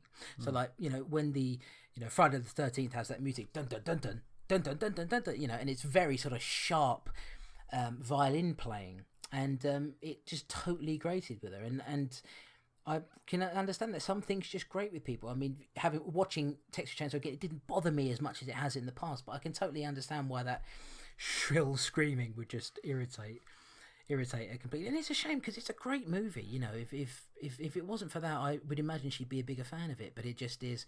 Some people just have they just have those things, don't they? Just little things that irritate them, and it just makes it difficult to. Oddly enough, this is a very, very strange thing that's on a completely different kind of. Well, it's a completely different kind of medium. It's music. There's a band called Cream, which of course is Jack Bruce and Ginger Baker and Eric Clapton, and on one of their albums there is a this is so weird. The first track on one of their albums, which I cannot remember the name of now, there is Eric Clapton does this very sharp stroke on the guitar throughout the whole song, and I can't stand it. And it's not that I don't love the band or the song, I do, but it just, the stroke on the guitar, it just grates with my ears for some reason. I can't take it. So I think we all have our foibles, don't we, at the end of the day? Absolutely. So Anyway, guys, thanks for the feedback, and it's good to have you on board, and hope to hear from you again soon. Absolutely. Good to have you. All right, so it's time once again to say aloha to our man in Hawaii, Rob Maloha. Wait, doesn't he live up north somewhere? That's right, Hawaii in Manchester. He says, aloha, Chris and Tom. Hope you're both well. The last show was great as always, but it's a bit of a distant memory now, I'm afraid. No digs intended. Shut up. Well, you've picked two absolute classics that no true horror fan doesn't love, and I'm not really sure that I've got anything new to say about them. We struggled with that as well. Because of that, I thought I'd share some personal anecdotes, particularly of Texas Chainsaw Massacre. Being the classic that it is, Texas Chainsaw was one of the first banned horror films that I sought out back in the late 80s, early 90s. I knew a friendly market trader who was also a horror fan and sold bootlegs of all the banned and cut films in their uncut versions. You'd even get a discount if you provided your own VHS for them to record on. When I went to collect my copy, they'd drawn a chainsaw on the label. That's service. What stuck with me after my first viewing was the screaming. Here we go. The film felt so intense, and the last half an hour of almost constant screams is hard to forget. I thought that had been sold a censored version as there was a severe lack of on-screen gore, but obviously I now know that the gore really isn't there. I also attended an eventful midnight cinema screening, although still banned. I guess it must have been banned because Rob knows his shit, so it probably was. Local council. Actually, if you want to talk about, sorry Tom, if you want to talk about somebody who covers all of these things and the BBFC, have a look at Rob's Twitter account, because he probably does more research than we do. Yeah, he does. Although still banned, local councils could show it at cinemas. During the scene where Franklin is dispatched in the woods, a guy jumped onto the stage in front of the screen with a white sheet over him, shouting, "Ooh, scary! I'm going to kill you!" And was subsequently escorted out by cinema staff. A few moments later, he burst back in, brandishing an electric knife, and danced around in front of the screen until staff wrestled him to the floor and dragged him out. Those were the days. Good God, man. I think that would scar me for life if I saw that at a screening of a movie like that. Yeah, I know. Although I absolutely love The Hills Have Eyes, I was always after the banned or heavily censored films, and Hills was easy to get, even in the late 80s, so didn't get as many viewings. The first time I became aware of it, though, was on a bootleg of the uncut version of The Evil Dead, when I saw the poster in the basement of the cabin. I thought that if the poster was in that basement, it must be a film worth seeing. It was great revisiting Hills recently, and it's a film that grows on me more with each viewing. Unfortunately, with the sad news of the death of Wes Craven, I've been watching his films with a heavy heart. As I'm a bit fixated with censorship, I'll leave you with some censorship info. Neither of these films are available in their original cuts, and for once it's nothing to do with the BBFC. Chainsaw was originally rated X by the MPAA, the last film to get an X certificate before the NC-17 ratings was introduced, but was later cut for an R rating, and it's this cut version that has been available ever since. Wow, that must be like the Holy Grail, the original one. Hills was also significantly cut by the MPAA to get an R rating, and the cut material is now supposedly lost. It's a shame that it looks like we'll never see these films as they were originally intended. Looking forward to hearing your views on these great films. Until next time, keep well and try not to break down, crash or run out of gas in any backwater towns. Cheers, Rob. Well, thank you, Rob, and thank goodness someone's done their research. I've got an email to read as well, Tom. We're almost getting towards the end, folks. I know it's a long feedback session, but we have been away for what feels like years. This is an email from Mike Holiday. Hi guys, fairly recent listener to the Strange and Deadly show, but I'm really enjoying them so far and have been catching up during my work hours. Can't imagine it'd be that difficult really, Mike. We haven't made an episode since the end of July, so this will be hopefully you've already caught up by now. Saw you was discussing Texas Chainsaw. That's how he wrote it, so that's how I've said it. I saw you was discussing Texas Chainsaw in it and thought I'd write in. I blame this film entirely for my love of horror films and for many a sleepless night as a child. Turn the Cockney accent off. I was around 10 in the late 90s, you young man. My goodness. When the BBFC finally passed Chainsaw Uncut. At this time, I'd barely seen any horror movies, and what I had seen weren't what you would describe as disturbing. I'm not sure how I came to see this programme, but at some point around this time, Channel 4 screened a documentary about censorship in the UK. A whole host of different films that I'd never heard of at the time were being discussed on the show, along with many clips that you can imagine, when shown out of context, would be very disturbing for a child to see. But for some reason, nothing stayed with me quite like the fleeting glances of the Texas Chainsaw Massacre. For years, I had that image of Leatherface grabbing his victim and slamming the metal door ingrained in my memory. Even long into my teenage years, when I really started to develop a love for horror films, I couldn't bring myself to watch it. A combination of the title, the fact it was banned, and the small clips I had witnessed created an impression in my mind that this was a dangerous film, that it would be too disturbing to sit through. When I finally did pluck up the courage to watch the film, I was amazed to find how little gore is actually contained in the film. The film's power lies in its atmosphere. A constant feeling of dread is present throughout. It wasn't the film that I had created in my head before seeing it. It was, at least in my opinion anyway, something far greater. It's the atmosphere and a genuine feeling of unhinged madness that this film contains that makes it so powerful. Not shocking moments of blood and guts, I would have to agree. I've since gone on to see this film countless times, including finally on the big screen last year at the London Film Festival, an experience that made me appreciate it in a new way all over again. This is a film that has influenced horror cinema in such a great way that is completely ingrained in the culture. I only wish it could have experienced it, or I could have experienced it rather, when it was initially released. Would love to know what the 70s audience made of it. Keep up the great work, guys.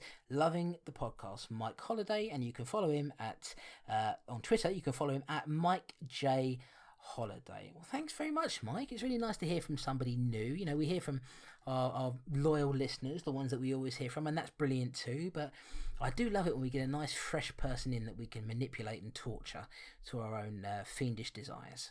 Yeah, and we've had 2 so far, and I think this next one is from someone we know from Twitter, but it's the first time they've sent some feedback in as well, if I'm not mistaken.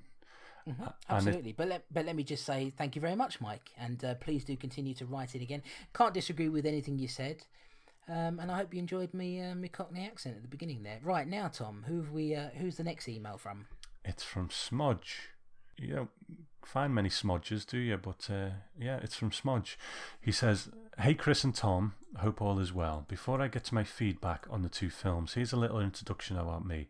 I found your podcast after listening to Chris Brown's one on the video Nasties, and I've been a listener of yours since episode 1. Good man. Nice. I'll be the first to admit that my horror knowledge is patchy, and I'm watching many of these films for the first time. Well, so are we, mate. Including the 2 you're talking about on today's show. Ooh.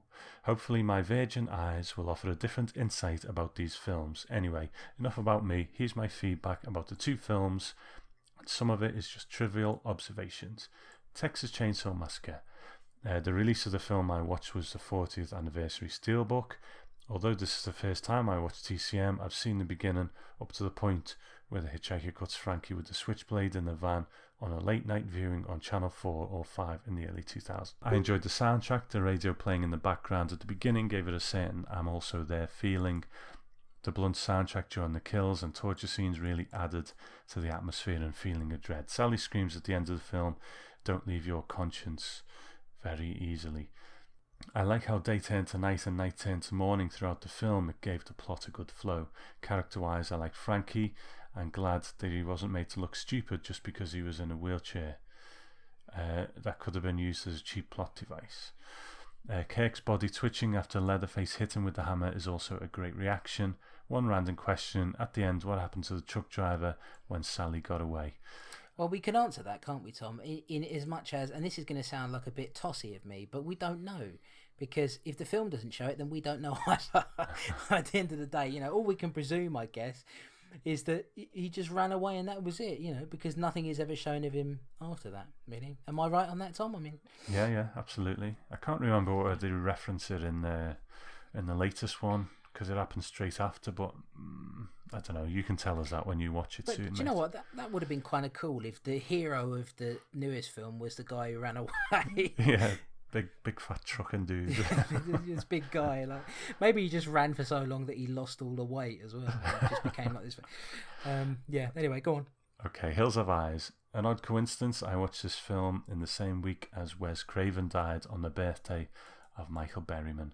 The release I watched was a German Blu-ray, as there's no UK Blu-ray release. I find this odd due to the fact you can buy its sequel here on Blue, and also the 2006 remake and its sequel too. Like you say though, I think a lot of those Anchor Bay releases are starting to come out again through other companies, like Hellraiser's coming through Arrow soon, that sort of thing. So it wouldn't surprise me if it turns up soon.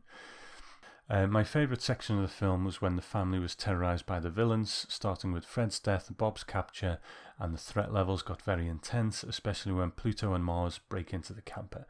I found the film lost some of its intensity and flow when the sun came up and the family took their revenge. The daylight seemed to remove an element of threat that was present earlier. And for some reason, Pluto and Jupiter running around the desert in daylight reminds me of Walter Hill's The Warriors. Also, Pluto, in my opinion, does not look like a scary horror villain. He does on the box art because he's pictured from the shoulders up. In the movie, he looks too thin and wimpy. I enjoyed both movies, but for me, TCM was the better of the two. Keep up the good work, Smodge.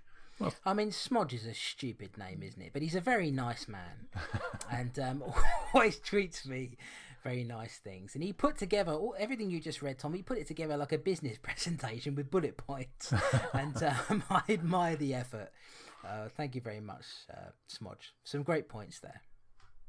Okay, well, yeah, thank you, Smodge. It's like we say, we always love getting feedback from new people, and yeah, great stuff. We got 3, so thanks everyone. And if you want to email us next time, our email address is feedback@strangeanddeadly.com. Yep, and if you want to speak to either of us on Twitter, you can do so. I'm at the Gore Boy. And where are you, Tom? I'm at Grindhouse Tom, and also we've got our Strange and Deadly Twitter feed, which is at Strange Deadly. Absolutely. Now, Tom, what's going on over at Gentleman's Grindhouse Records? Is there anything that we need to be looking forward to? Kind of. I think because I have been a bit unavailable as of late, there's not been much going on. But, you know, I do a podcast called Gentleman's Grindhouse Radio, which is an interview podcast, and I'm kind of sad it doesn't get more of an audience than it does. It is more or less a monthly show, so maybe that's why. But there's some great interviews on there with people, and it's not me as a great interviewer, it's just interesting people. And I've got more coming up. There's some great names. I've had Tony Todd on there. I've had Gary Smart, who made the Hellraiser documentary that we've both talked about so much. Upcoming people, I've got the female Cenobite Barbie Wilde. There's some stuff from the Liverpool Horror Festival that I went to lately. So there's a lot of cool stuff on it, and I think I would like that show to build up a bit. But yeah, the usual stuff as well. Twilight Zone podcast, I'm working on a new one as well, so that'll be out soon. Yeah, and if you happen to have discovered Tom through this show, have a listen to the Twilight Zone podcast, because it's completely different, Tony. Like, he comes on there with his big boy voice, his big boy deep voice, and just enchants you. So it's a very, very interesting show. And also, Tom, you bought a PlayStation 4 about 2 months ago, isn't it? Somewhere around there, 2 or 3 months ago. And I've been teasing you about it because you, of course, in a joking way, because you bought a next generation powerful gaming console and then have proceeded to play a game that was released on the PC 8 years ago and can largely be run on a toaster. And that, of course, is Minecraft. But I recently discovered, because you uploaded a video to the Gentleman's Grindhouse Records YouTube page, which you need to go and check out, you've been doing some really interesting stuff with the Twilight Zone and building it into a Minecraft world. What can you say about that? Well, there's a lot of people who do kind of Minecraft Let's Play videos on there, and I thought, well, while I'm playing it, because I have been working a lot lately, and I find Minecraft to be quite a relaxing come down. You know what I mean? You just build stuff on it. So I've done this little YouTube show called Zonecraft, and on it, on my first episode, I've built a recreation of the Twilight Zone Tower of Terror, the fairground ride from MGM Studios, and it's an actual working ride. But in other episodes, it's not just going to be Twilight Zone. I'm going to be recreating kind of movie things, and it might be like a spaceship from a movie, or it could be a building from a movie, all those kind of things. So it's something I'll do from time to time. But like you say, it's on the Gentleman's Grindhouse Records YouTube page, which if you like that sort of thing. I also do unboxing videos of horror soundtracks on vinyl or Blu-rays and that sort of thing. So that's all on there as well. Check it out. As for what I'm doing outside of Strange and Deadly Show, nothing. So don't bother looking. So that's it, guys. That is the end of another Strange and Deadly episode. It's been a long time coming. We're going to do our damn hardest to be back again in another fortnight. And you know what? The theme for the next episode 16, I guess it'll be, is sort of quite similar, really, isn't it? Why don't you tell everybody who's listening, Tom, about what the next episode's theme is and what the films are that we'll be covering? It is quite similar. I mean, we did say back in the early days that there was, although there was double bills all the way through, there was going to be a couple where we carry on that into the next episode. And I think this is one of those things with two films in a similar theme. We've called it rural horror, just to make it slightly different. But these are a bit more obscure. One of them's called Invasion of the Blood Farmers. I'm not sure who directed that one.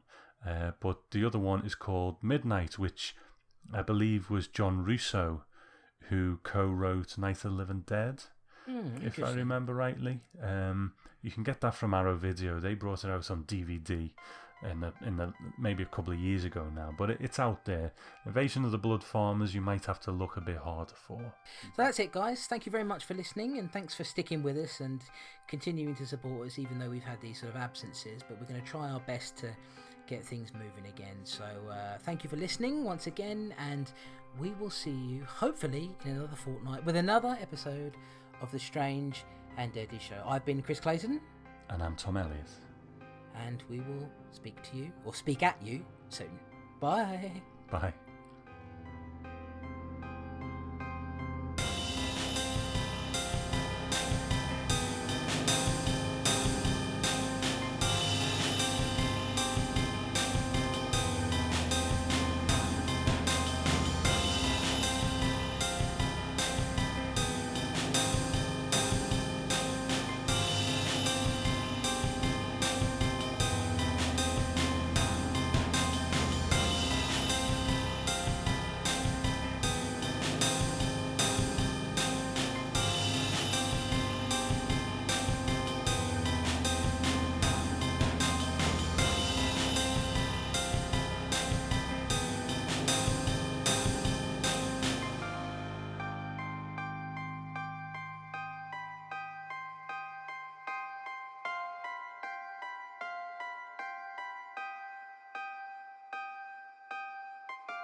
Now, along the way, of course, we have that, and we're building those relationships. We get introduced to a character, the hitchhiker. And this is really where I think this is where things start to get just a little crazy. You have the hitchhiker, who, again, at this point, we don't know that he's actually part of the cannibal family. He comes in, he's, what do you call it when you want to ride? I've forgotten the name of it. Hitchhiking. Oh, hitchhiking. Just called him the hitchhiker. Oh my god. Oh god.